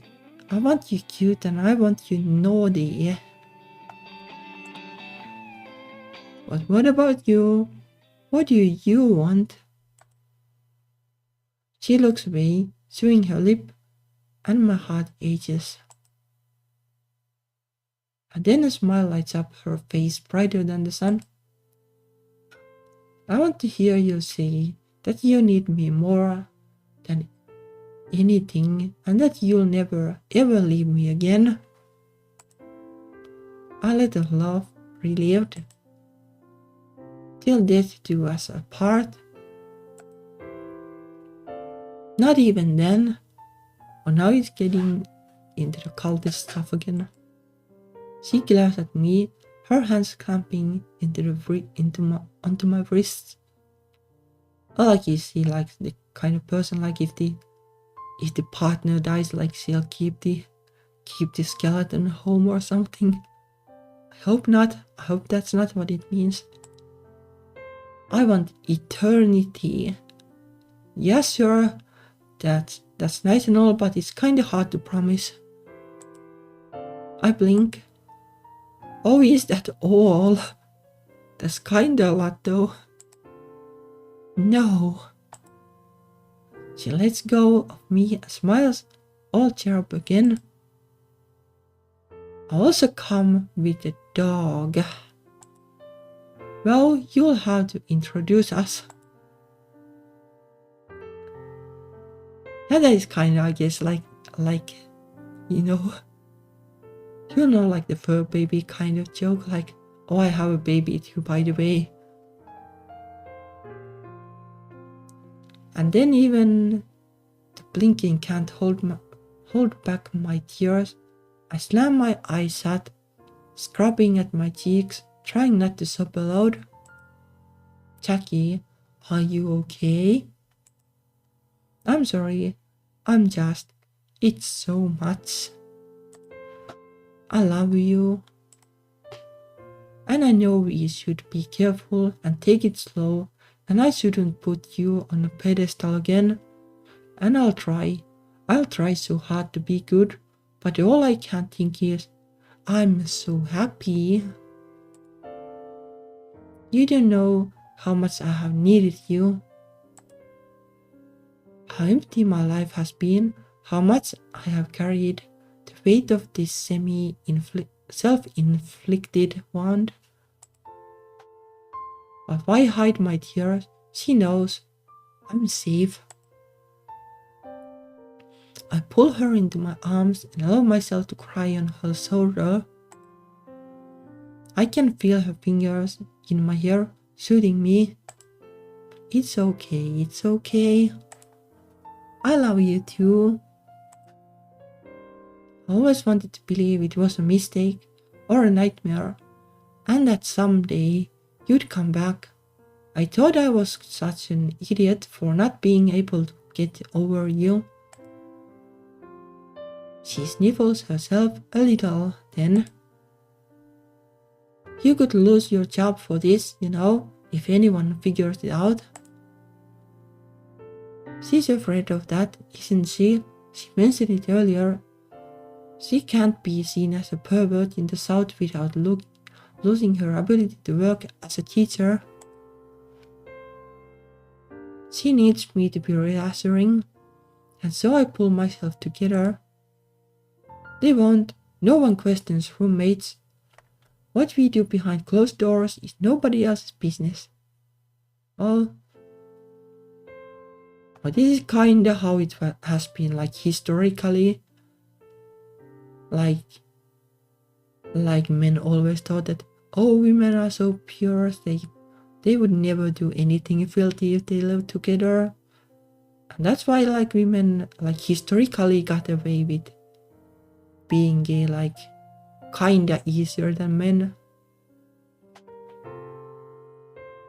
Because men are like, well, women won't be lewd because there aren't men around.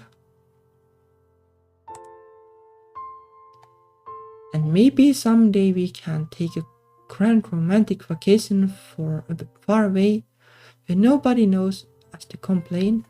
We can drive up to New York and see Niagara Falls.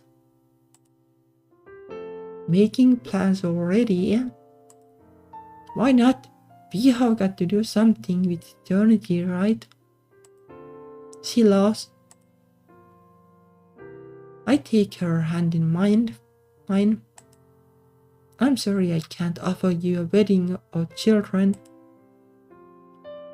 I'd rather have you than a child. I have Timmy and my students and my readers, and that's enough for me as long as you're mine. Always. My fingers stroke across the back of her hand, soft, so soft. There's one downside to this romantic picnic location. You get a bug bite? No. But we are in a public park and I really wish I could kiss you right now. I can't wait.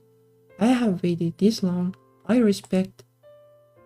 Her hand twists in my grip, clamping onto my wrist again. Oh, forget that. Excuse me. Oh. She may be smaller than me, but there's a lot of strength in that frame.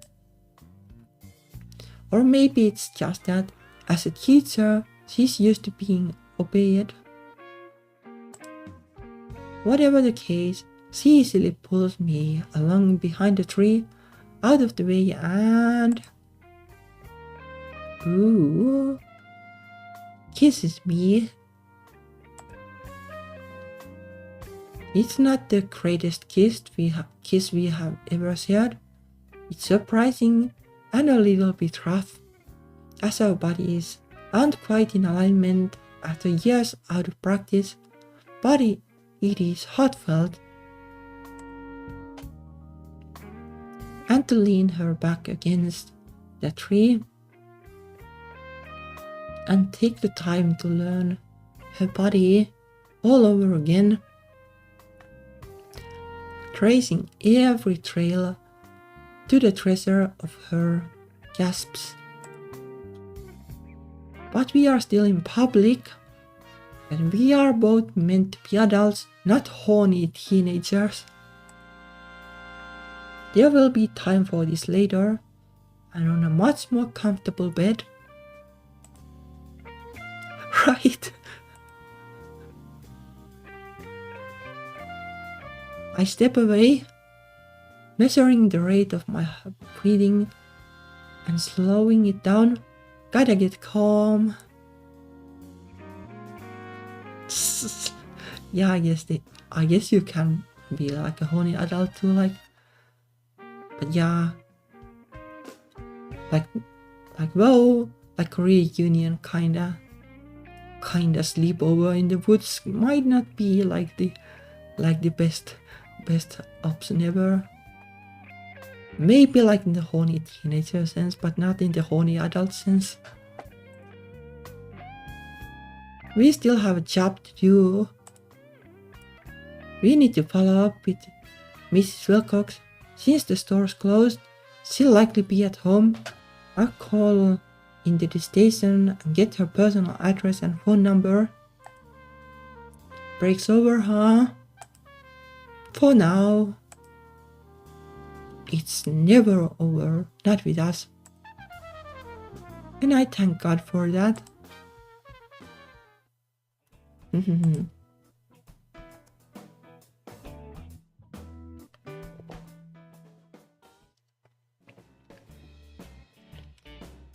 That was a nice scene.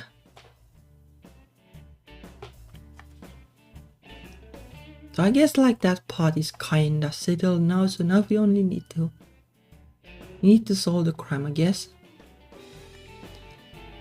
The atmosphere between us now is charged with excitement. Diane giggles at unexpected moments and my face hurts from too much grinning. Crank up the radio and we both sing along. Get out of my dreams. Get into my car. She bobs along to the music, waving her arms back and forth like windshield wipers. We must look like such a pair of silly kids. As we pull up to a red light, the music rolls over into a news broadcast. No more fires. They report that the police have a suspect in custody. Good publicity for our swift work, and move on.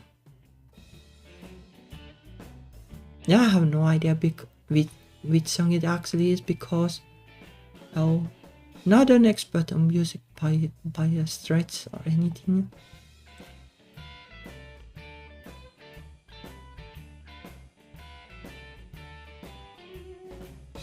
In 1988, well, I guess it is still 80s technically.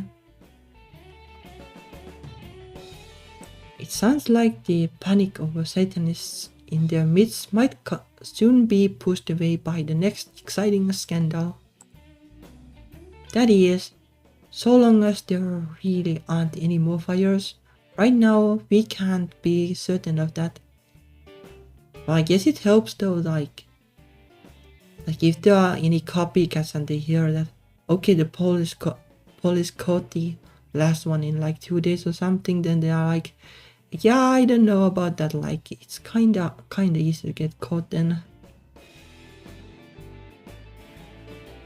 Though I guess like criminals usually don't think about getting caught, but still maybe the copycats might do. A spokeswoman for evangelist Donald Robinson has announced that he has now taken a position in his prayer tower, where he will maintain his fast until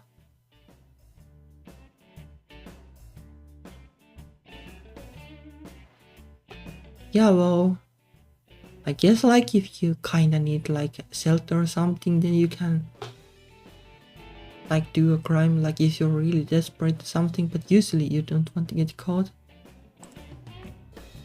What's that? Some fundraising drive? Yeah, I don't know, like should I like build like a Yuri tower and faster to like make more money? Is that how it works these days?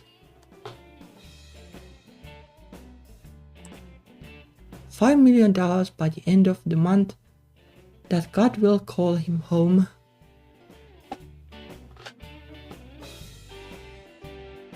$5 million, no? That is so wrong. What do you mean? That man threatening to starve himself to death unless good people give him all their money. This is not proper Christianity. What even is like proper Christianity? Like, well, since forever. Like you think that you want to like slap on the other cheek and you want to be nice to people and stuff, but nah, can't have that. He said it was for scholarships. He said he had a vision. He always says he has a vision, and that vision is always about how important he is and how much money he deserves. I don't believe a word of it. Well, I mean, how can anyone know whether someone else really had a vision? Oh, like, yeah, hallucinations are a thing, I guess. Casey, that Jeff Williams' daughter, I know. She's into all that spiritualism stuff. said she had a feeling about us, you and me. What sort of feeling? Didn't say. Of course she didn't. A feeling that could mean anything. We were assigned to work together. We could succeed or fail, or some horrible tragedy could happen, anything. And then she could nod and say, yeah, you know, I had a feeling. That's how psychics operate. They tell you something big, and you do all the work to assemble the pieces and come up with an interpretation that looks meaningful.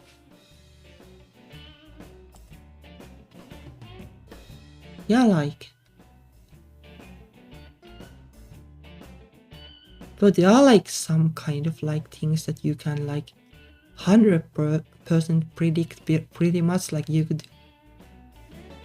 But it's, well, it's kinda mean though, like if you're basically a fortune teller and you tell everybody that yo, you're going to die one day.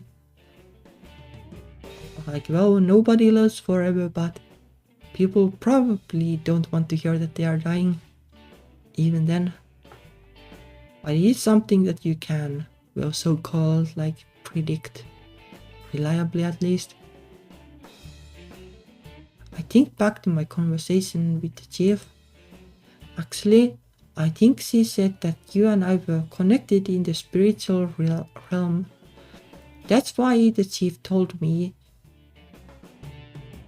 When it turned out we knew each other, it was like it proved her right. It could still mean anything. Does it bother you to think that this might be destiny, you and I? I don't believe in magic, I don't believe in psychics, and I don't believe in destiny. But I suppose I don't mind if you want to think that way. I lost all my faith in miracles when I lost Diane years ago. Not sure like how miracles are connected to that, but well. No, not quite all my faith. I still kept little rituals, still avoided stepping on cracks, picked up coins for good luck, and hung crystal pyramids to ward off thieves just in case. And now, here we are.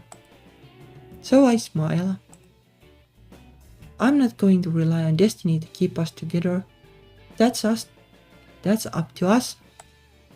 But you know, any edge is a good edge. The fingertips stroke the length of my arm. That doesn't feel like an edge to me. You're making me shiver. Eyes on the road, officer. Tease. Psychicals.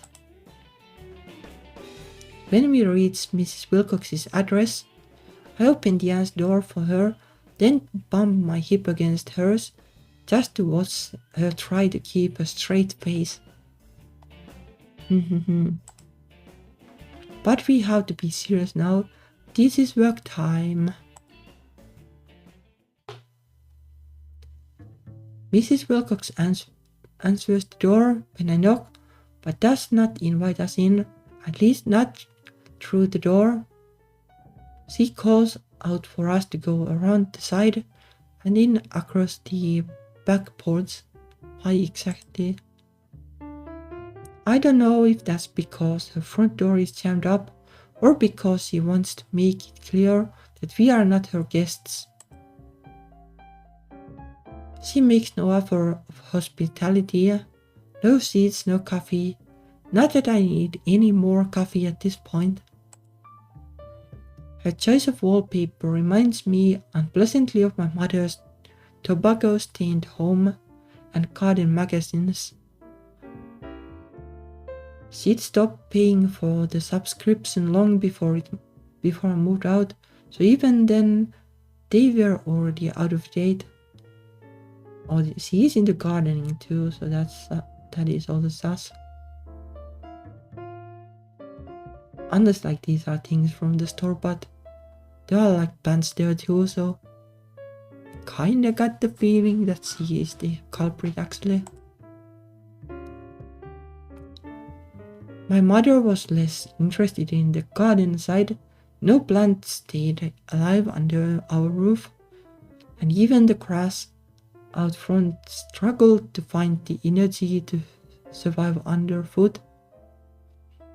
Mrs. Wilcox clearly has more of a green thumb.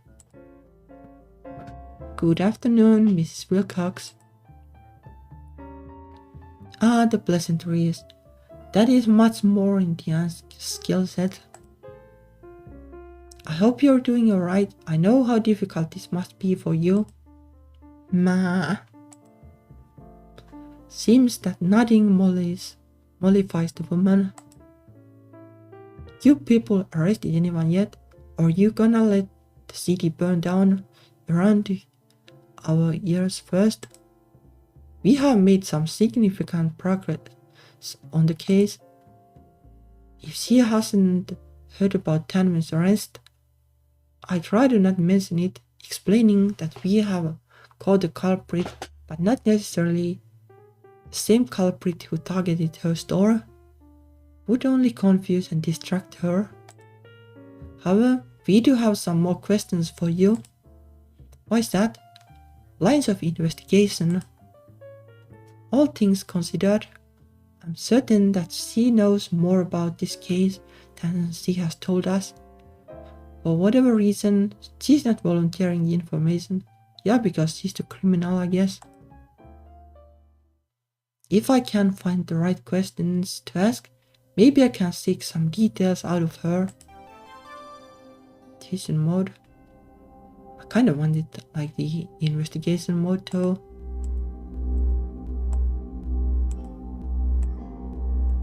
Yeah. Mrs. Wilcox, have you been receiving any threatening phone calls lately?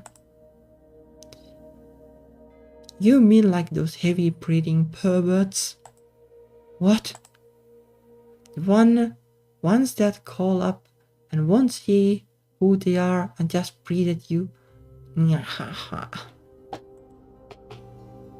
Oh, I get those. Okay. It's usually children from school. How do you know? I'm sure Diane said she doesn't have caller ID. Their mothers make them apologize. My mind fills in the image of a small child being dragged along by his arm by an irate housewife and deposited at Diane's feet. But how do the mothers know what their sons have been up to? Never mind, we are getting off the subject. So you have been receiving these pervert calls, ma'am? Nah, seen them on TV, nobody calls me here. What about your store? When you were there? Sure, I got some prank calls from kids. Have you got Prince Albert in a can? That kind of thing, not often.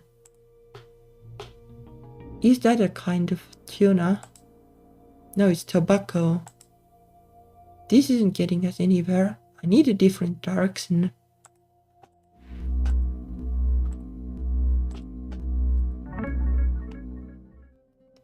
Are you a religious woman, Mrs. Wilcox?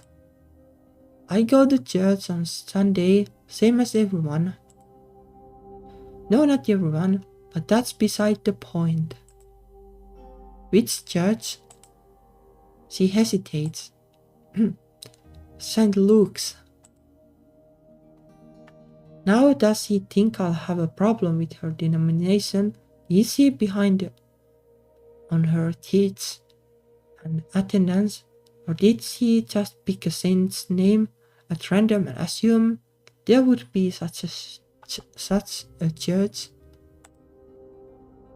We are not the Inquisition.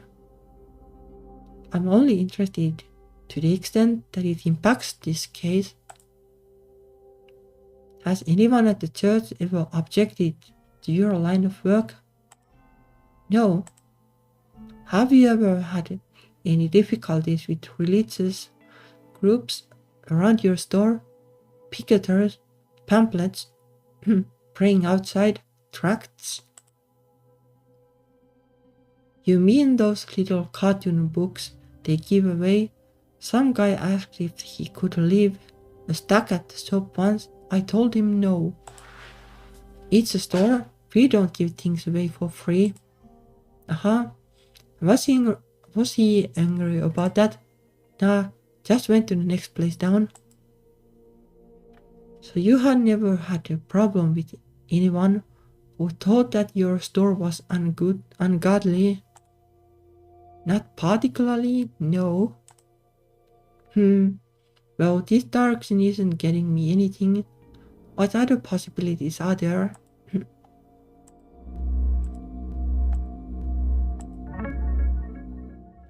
Mrs. Wilcox, do you know anyone with a grievance against you? Ex-husband? Estranged relative? Old business partner? Someone who might want to see you fail? Not that are any of your business. I'm afraid it is our business, ma'am. Someone targeted your store in particular. That most likely means they have got a reason. You're the best place to know what that reason is. Someone hates you that much, they are usually not shy about it. I don't make a lot of friends, lady. It ain't my job. Yeah, but enemies are different. Can't imagine why. You want a list of people who don't like me? That's probably everyone, your fine self included. But I'm not feuding with anyone neither. Told you before, the only grudge I could think of against me and my store was those thieving kids. They didn't do anything. I held up my hands to hush her protests. I don't disagree with her angle here. While it's not impossible that the teenagers were involved, it's not likely, and we are here trying to find other suspects. But her emotional appeal won't get anywhere with a tough nut like Jolene Wilcox. Ma'am, we had eyes on those teenagers the night of the fire. Technically, it was the afternoon, but close enough. You found them? Yes, ma'am, they don't appear to have been involved. Well, it must have been those crazy satanists then. I heard about those folks on the news, burning good people out of their homes, can't sleep safe in our beds. That's what we are worried about, ma'am. You might be in danger. Right now we don't know whether the threat was targeting your store or targeting you personally. Well, is that your job to figure out? This is kinda sus though. Yes, ma'am, but we need your assistance in order to protect you. Please think.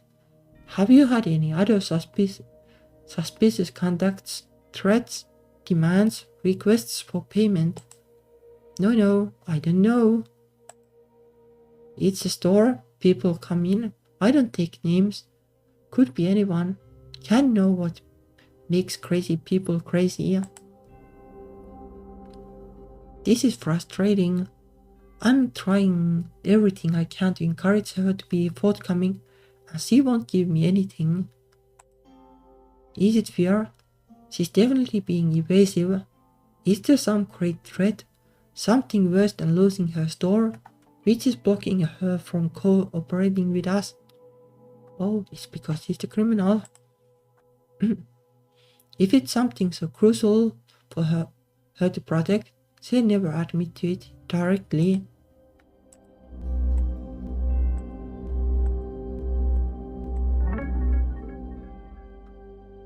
Do you have any family, Mrs. Wilcox? Why do you ask? Because that might be something important enough to protect that. She'd refuse to cooperate with the police over it, but I can't say that. You might need a source of support. Your livelihood pretty much wiped out. How will you get by with no income?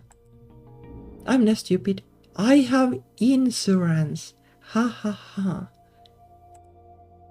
How much will that cover? I have got liability for idiot customers, business interruption, fire, flood, contents, forced entry, pretty much everything except the glass out front. Gonna have to fight with the property owner about that one. Oh, you don't own the building? No, I rent the space. So, will you rebuild and reopen the shop? If she's under some ongoing threat that she can't fight, and she knows it, then she shouldn't want to put herself back in the crosshair. But if that store is her sole source of income and she's on a lease, she needs to get back up and running. I'm pretty sure like if you make like an agreement, like I will like rent this shop for like 2 years or something, like you kinda have that. But like if it's like unusable because it has been burnt, like technically you get like 100% discount on that. And like you probably want to start the shop somewhere else. So this is kinda sus. Where do you think I'm going to get another 20 years of collections and trade-ins to sell? I suppose it's not quite as simple as buying new stock for a regular store. What will you do then? Sell something different? I don't know. Depends how long it takes to settle the case. The insurance claim, right? Might move somewhere else. Get a fresh start. I'm sick of this place anyway. Well, that is also sus. If she's eager to leave, does that prove that she knows she's in danger if she stays? Why won't she tell us anything? Why leave? You were your own boss in that store. Lots of people might invite that. Though I don't think invite would be enough reason for someone to burn the place down. Yeah, a boss of old junk. Jan, who's been quietly looking around the room for a while, suddenly speaks up. You like plants, don't you? I blink but don't see anything. What do you see up to? Your backyard looks so well tended. I always have trouble with my yard. I had to hire neighborhood boys to do the grass. I don't even own a mower. I'm never going to win the Lawn of the Month award. But you obviously have put a lot of love into your home. Have you lived here long? A good while. You have such lovely houseplants. Some pots you haven't filled yet, too. You used to sell pots like that at Lucky Penny, didn't you? Yeah, I get them in batches, so I didn't keep them all on the shelves. Could always bring more in to pad out room when stock was low. What about the painted ones? Did you make those yourself? Yeah, they are nothing fancy. You must put a lot of work into your hobbies. You have so many tools, shovels, cans, trowels, fertilizer. Oh, now I understand everything. What about it? Is that fertilizer blood meal? The rice twits? What's that got to do with anything? Mom, we are going to need to take that in for analysis. She sneers at me, stepping to block my passage. You got a warrant for that. Yeah, yes. I don't need one. You invited us in. It's in plain view. I don't have the right to dig through her private space looking for clues, but thanks to Diane spotting it, the fertilizer is fair game. Now, what has you so concerned? It's just a bag of fertilizer, isn't it? What are you afraid I'm going to see?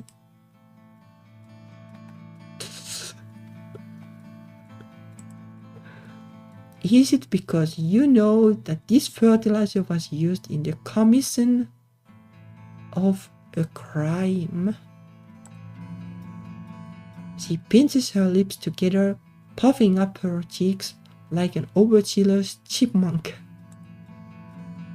You drew those symbols on your window. You set fire to your own shop for the insurance money, didn't you?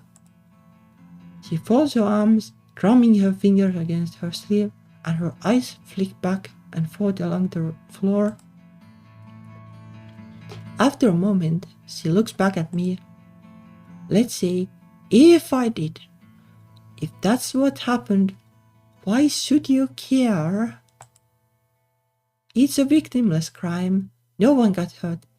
No harm to anyone. Well, except the insurance company, I guess. No harm. Edward and Alex could have gone to prison. You weren't supposed to find those kids, if that's what happened. You were watching them, right? You know they didn't start the fire, so there's no problem. I tried to put the pieces together.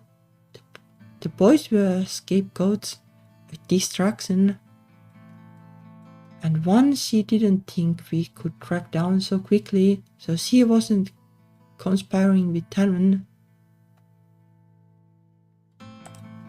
Yeah, I guess even like victimless crimes are crimes, but well, there obviously is a victim, and that is the insurance company.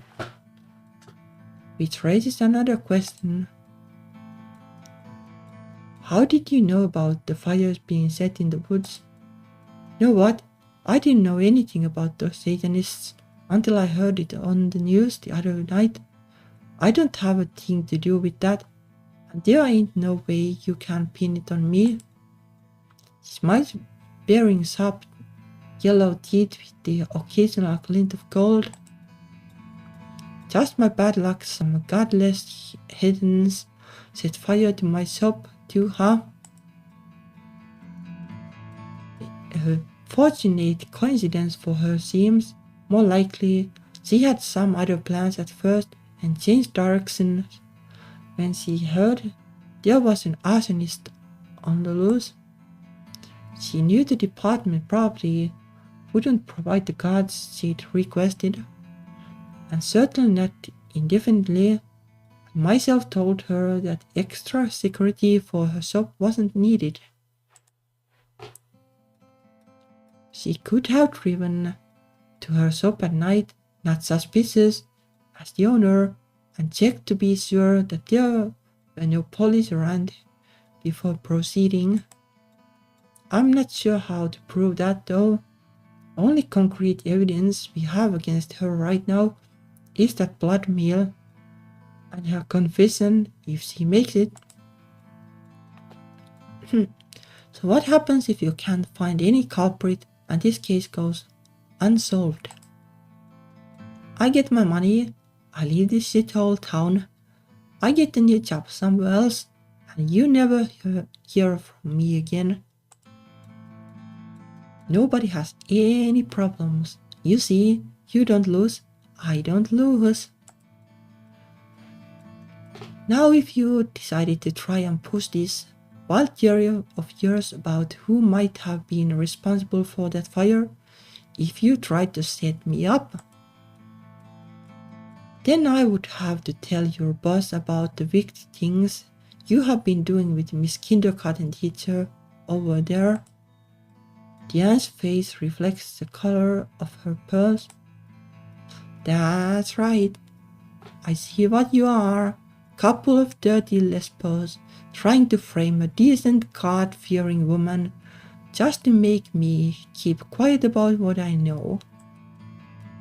And if I have to, that's what I'll say. It's what Diane has always been afraid of, her good name, dragged through the mud. All her bravado from the park is gone now. You stop asking questions and I'll forget what I saw.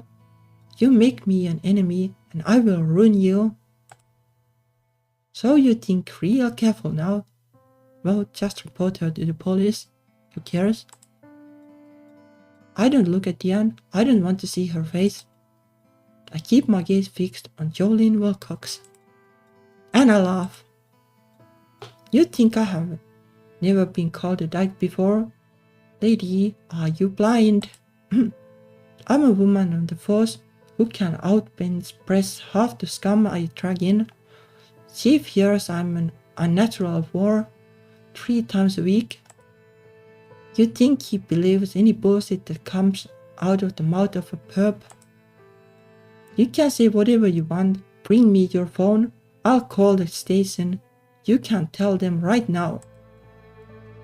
The wind sucks out of her sails as she realizes I'm serious. That you're not. What do you want? What I want is for you to come on down to the station. Come with me. Explain what's been going on with your store. If you make this easy for us, we'll forget about the whole thing, the blackmail police officer thing. I want a lawyer. I reach around my belt for a pair of handcuffs. You have the right to an attorney. If you cannot afford an attorney, one will be appointed for you.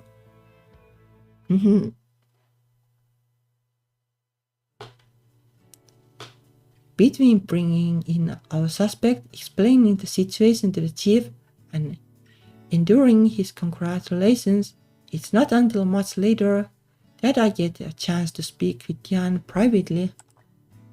Her assignment is more or less concluded now, though she'll need to return on another day to fill out some payment-related paperwork and a handful of surveys documenting her experience with community center law enforcement.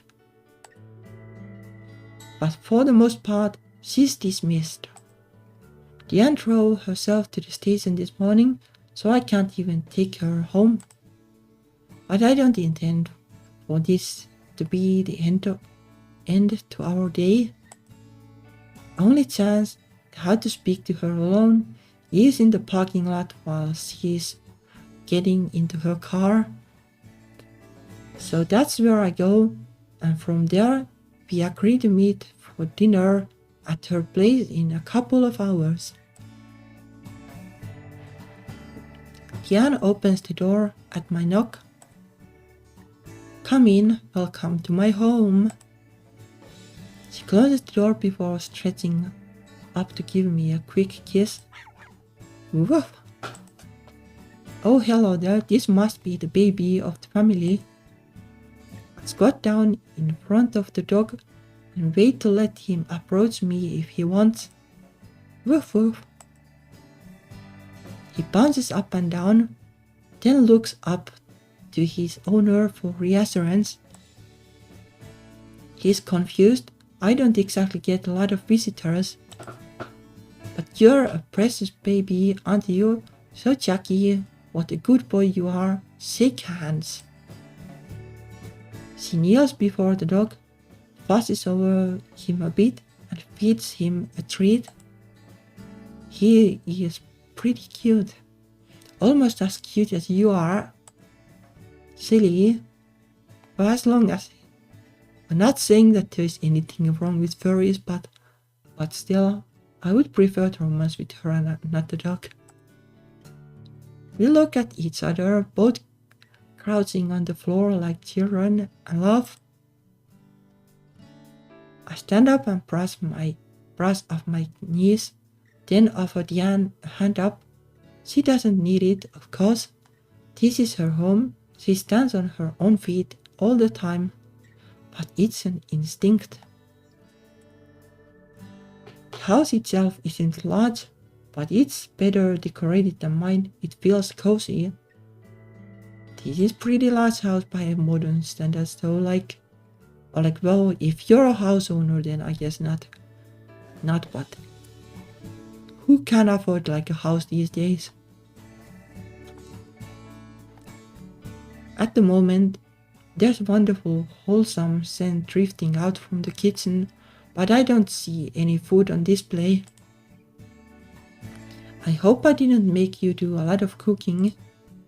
No, I swung by the grocery store, got a nice big chicken pot pie to throw in the oven. Oh good. I'm sorry I didn't take you out to a nice restaurant tonight to celebrate our victories. It just would have been too frustrating. Not being able to hold my hand. Her fingertips ghost around mine like a sigh breeze. Yeah. But also not being able to talk about work business. Work, I thought that was done. Your official role is done, but I thought you might want some time for debriefing. To talk about what happened and ask any questions you might have. And we can't do that in public. Oh, right. She brushes her hair back behind her ears. Well, what's going to happen to them now? Will Tan will lose her job and have to drop out of college? Will Mrs. Wilcox go to prison for the rest of her life? Probably not the rest of her life, but at the very least, I would imagine that she has to pay. As for Tanwen, well, it's probably at least fines too. Well, assuming they both stay cooperative, we can keep the charges pretty low. Tanwen's could go down to reckless burning. That's nothing more than a fine and a warning. More likely she'll end up with misdemeanor vandalism because of the shock, slightly bigger fine and some community service. She'll have a record for a while, but it won't affect her schooling. Jolene is looking at jail time. Arson for insurance fraud is not aggravated, but it's still a Class C felony. That's a minimum of 3 years, at least in the initial sentence. Sounds about right, I guess. But if she pleads early and is willing to pay all fines and expenses, that sentence might be deferred or suspended. Then it would only be probation and the loss of her finances, which could mean bankruptcy, depending on her resources, but it certainly beats 60 years in prison. It's a gamble she chose to take by trying to defraud someone else. I can't feel too sorry for her. You should be very proud. You solved this mystery in record time with no casualties other than one old shop. Everyone still has the chance to recover. You did great. Thanks. She smiles, but it's only a quick motion that pulls her cheeks tight before they fall again. Was it true that you said to Mrs. Wilcox that people say all those rude things about you? Probably, I sigh. Not as much as I made her think. That was mostly to shut her up by showing I wasn't afraid, but yeah, it has happened. You said no one knew about you. And they don't. A perp spewing insults is just a normal reaction to getting caught. They'll say anything. No one takes that seriously. Doesn't it scare you? Maybe nobody believes you're a lesbian, But if they keep hearing it over and over again, they'll look at you differently. One day they might suspect, they might see. You're a cop, homosexuality is against the law. What happens to you then? I fold my arms, shrugging. I don't spend a lot of time thinking about that. I don't want fear to keep me from doing my job. But you could move like to the north or something. The police don't go around looking for gays to round up. That would be bad for community interaction. It might have been done differently in the past, and people wanted to rack up extra colors for points. But that's not the policy now. Crimes against nature are only thrown in as a bonus charge when someone's already under arrest.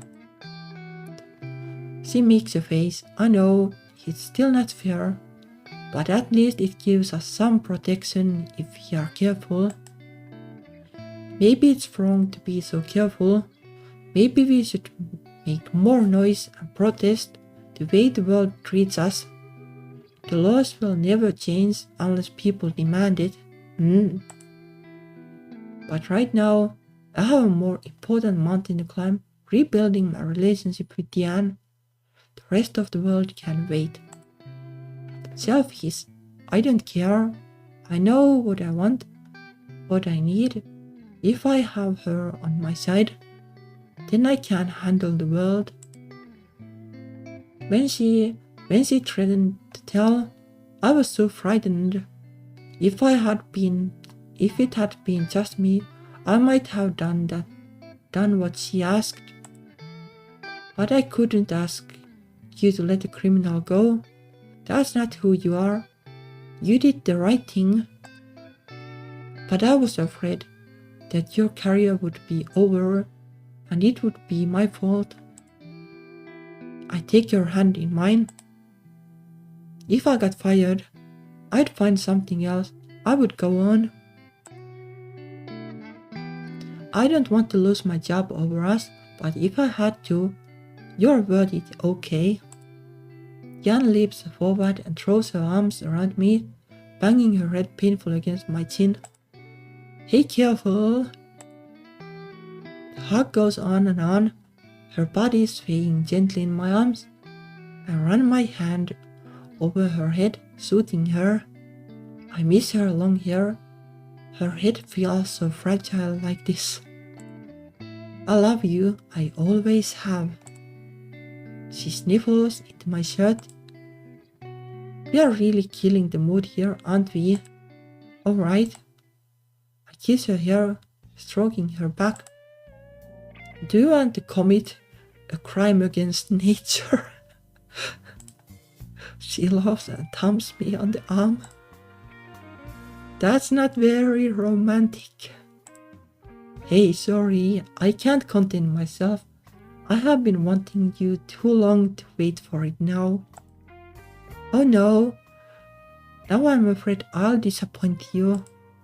I promise you, you won't. Well... She steps back, taking hold of my hand, draws me along with her into her bedroom, where I hope she took the food out of the oven at least. I'm sorry, it's probably a little too floral for your tastes. It's the only thing that matters. The only thing that matters about this bedroom is that you're in it. She presses her hands to her face shyly, then turns around. Will you unzip me? I move into place behind her. Yeah, very smooth. That was also smooth, like to commit a crime against nature. That was smooth.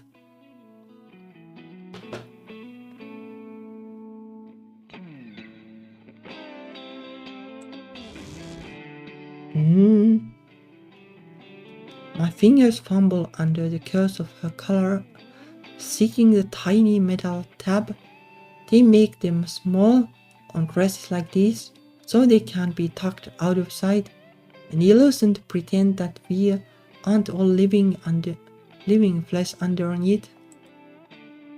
Flesh revealed inch by plusing inch as I slide the zipper down her back. This soft skin, I haven't seen it in so long. I lean forward, my body covering the places where she's exposed. I can feel the warmth of her through my shirt. My lips brush over the back of her neck, the short nails at her nape tickling my nose. She shivers. I keep my voice low, my breath hot against her skin. I love you so much. Tell me what you want. I have aged for her in my dreams for years, but I don't want to set a single finger where she doesn't want it. I want you, please. Her body quivers, but not from cold. I want to make everything perfect for her, to worship her as she deserves, but it was that fear of imperfection that came between us before. I had to show her how badly I need her, how my feelings are desperate and real and true to the core of me, something she can depend on always. I gather up the hem of her skirt in my hands, one on each side of her body. Raise your arms. Okay. Well, it is still safe, right? She lifts them over her head, her fingertips touching her back arched.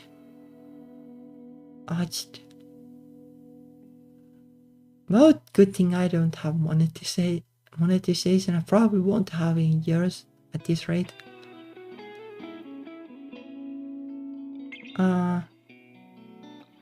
She lifts them over her head, her fingertips touching her back arched, my ballerina figure. But I don't pause to admire the sight.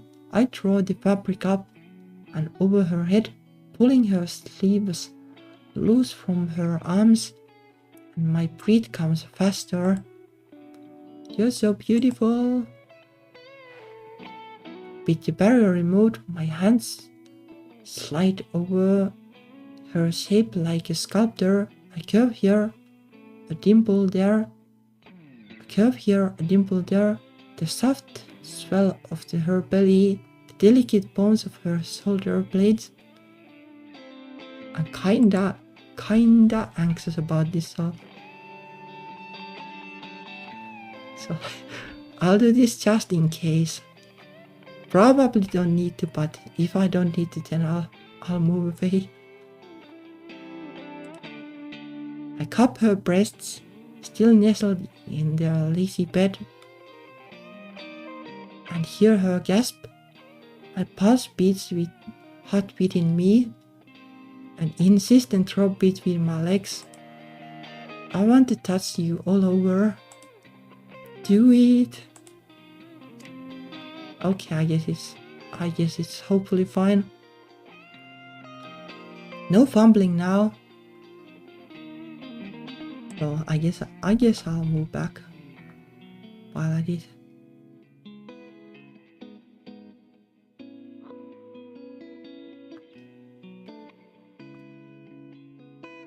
If like, oh, I think it's like, oh, there shouldn't be anything.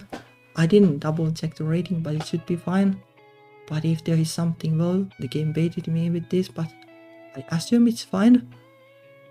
No fumbling now, the hook and eye fastening of her prize right in front of me, and with a few quick tugs, I have it undone. I pull the straps off her shoulders and throw the whole thing aside.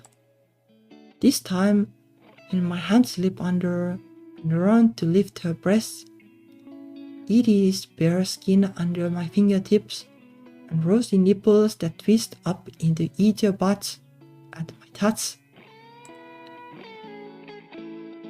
Okay, well that is still safe, hopefully, but like just in case.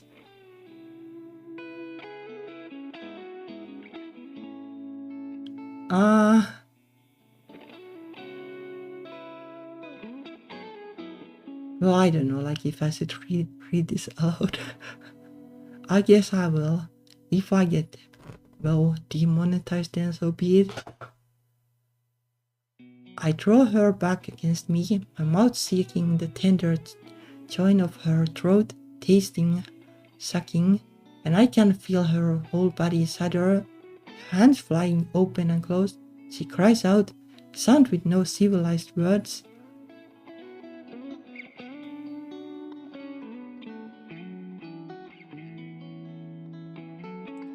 Yeah, it is kinda unsafe, but it depends, like by like the US religious standards, it is probably kinda unsafe, but by European standard, it is just fine. And then she twists in my grasp, her nails ripping at the fabric of my clothes, and pulls me down into the bed. That. Oh, that's probably that. I hope they took the food out of the oven. By the time we finally managed to drag ourselves out of the bedroom, the chicken pot pie is slightly overcooked, but still edible. Okay, well, I guess they didn't, but well. From the way Diane eyes me over her dinner, I think she's pondering whether this break for sustenance will grant us enough energy to go around again. Can you spend the night? I dab on my lips with one of her napkins. I don't even own cloth napkins at my house. Yeah, I don't either. I can't, I have to work tomorrow. I don't mind you waking up early. It's not that. It's department policy that the chief needs to know where I am at night in case there's an emergency and they need to call in extra bodies. If I stayed here overnight, I would have to notify him. Oh, or you could go to her place. She looks disappointed, so I press for a solution. You could come over to my place. I haven't cleaned and it's not as nice as yours, but I'd be happy to have you. Oh, I'm not sure I should leave Timmy home alone overnight. We look at each other across the table. Well, we don't need to have everything worked out right away. Were you serious when you said we could be roommates again? I said that? Yeah. No, it's fine. I just don't remember. I want to be with you as much and as often as I can, forever. Really? Yep, just girls being roommates. I promise. I think the smart thing to do would be to give us both a little time to get used to all the changes in our lives before we uproot ourselves any further. But if you want to start house hunting this weekend for a place we can both move into, I will definitely join you. Just like that. Just like that. What is wrong with these houses though? I don't ever want to lose you again. Oh Jackie, I love you. She leans her chin on her hand and gazes at me with such glittering eyes that I start to feel a little embarrassed. So, thanks for dinner. Are you ready for dessert? What's dessert? She grins. We race each other back to the bedroom, nearly tripping and falling over Diane's dropped purse in our exhilaration. It doesn't matter, little mistakes aren't important, we can always fix them. All we have to do is be willing to try. The future looks beautiful.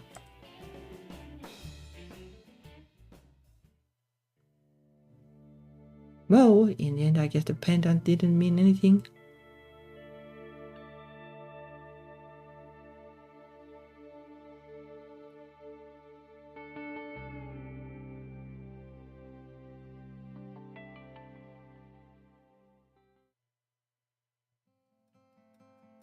Yeah, I guess it's kinda U-Haul ending. Like they haven't even gone on a date, but they are planning it.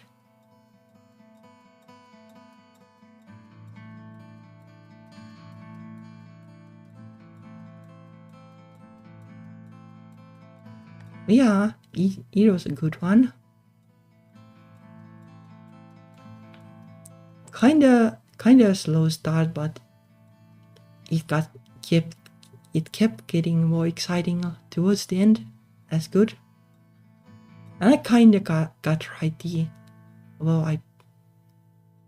I guess I nailed the insurance fraud thingy at least. Not exactly the fires, but like the campfire thingies, but oh well, such is life.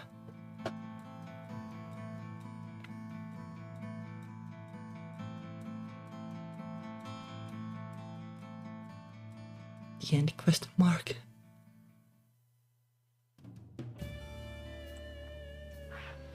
Yeah, that was a nice one.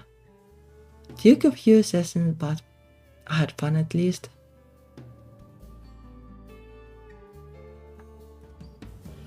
Like I guess the kind of problem with like these longer series is that, well, YouTube kinda doesn't find viewers for these like,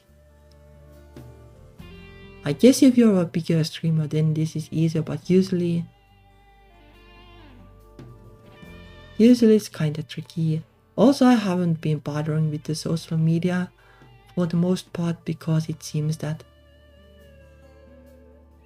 well, people usually just want to watch, like if people watch the first episode and then don't want to continue, then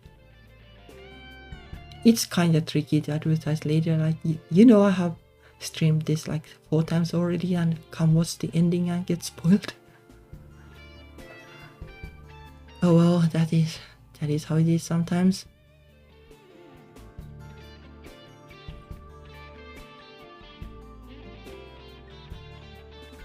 Yeah, well, it is like still like a good way to end the story, even if like if it ends at that. But yeah, the pendant was kinda useless, but oh well. Yeah, it is just that these days, like, it is so hard to get visibility, and well, even though if this isn't like exactly like these days, like a couple years back or something.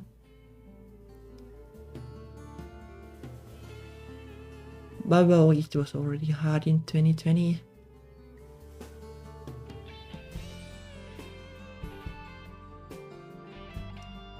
And yeah, I guess like making a sequel, like you kinda need like really successful game, otherwise it's kinda tricky for the same reason as it is tricky to stream these longer games. Like if people don't get hooked with the first one, then it's, well, then the audience for the second one isn't really there, or like you kinda need to start from scratch with this hard. So well, unfortunate, but that's how it is sometimes.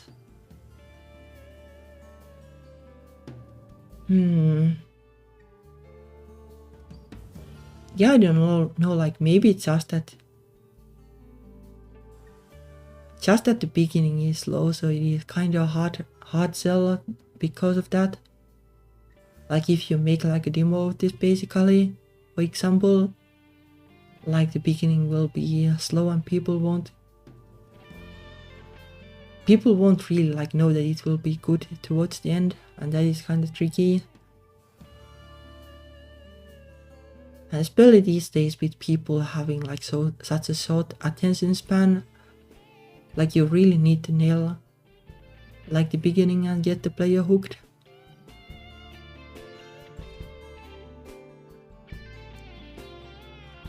Well, like this whole game is like the slow burn kind of story, and I do like them, but they are kinda tricky to sell, I guess. Like even like if you make like a slow burn kind of story, you need to have like something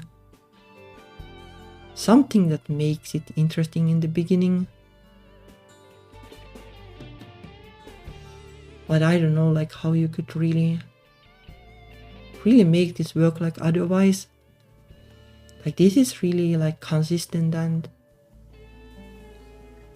it makes sense like this. It's just that it's hard to market, I guess. Yeah. That is kind of tricky about making games these days.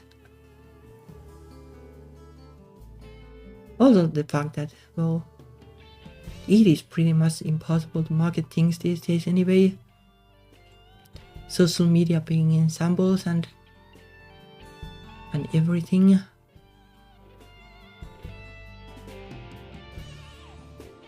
Kinda unfortunate because this was a pretty good game. You know, like how the mystery was mostly made. Like mini games, like, well, they were alright, I guess. I don't really think there is a lot of value in the I mini game, but the other one was kind of more meaningful.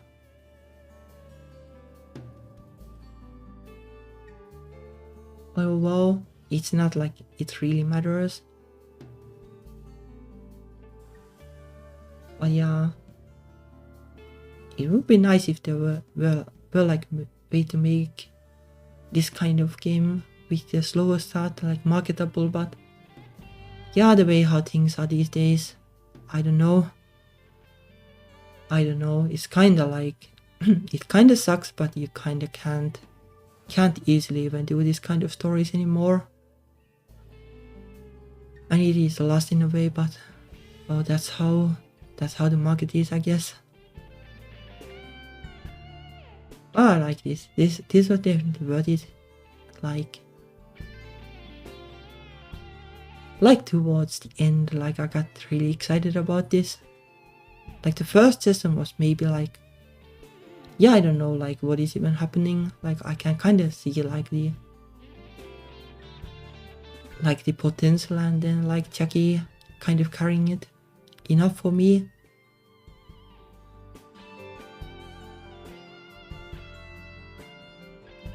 Yeah, though I don't know, like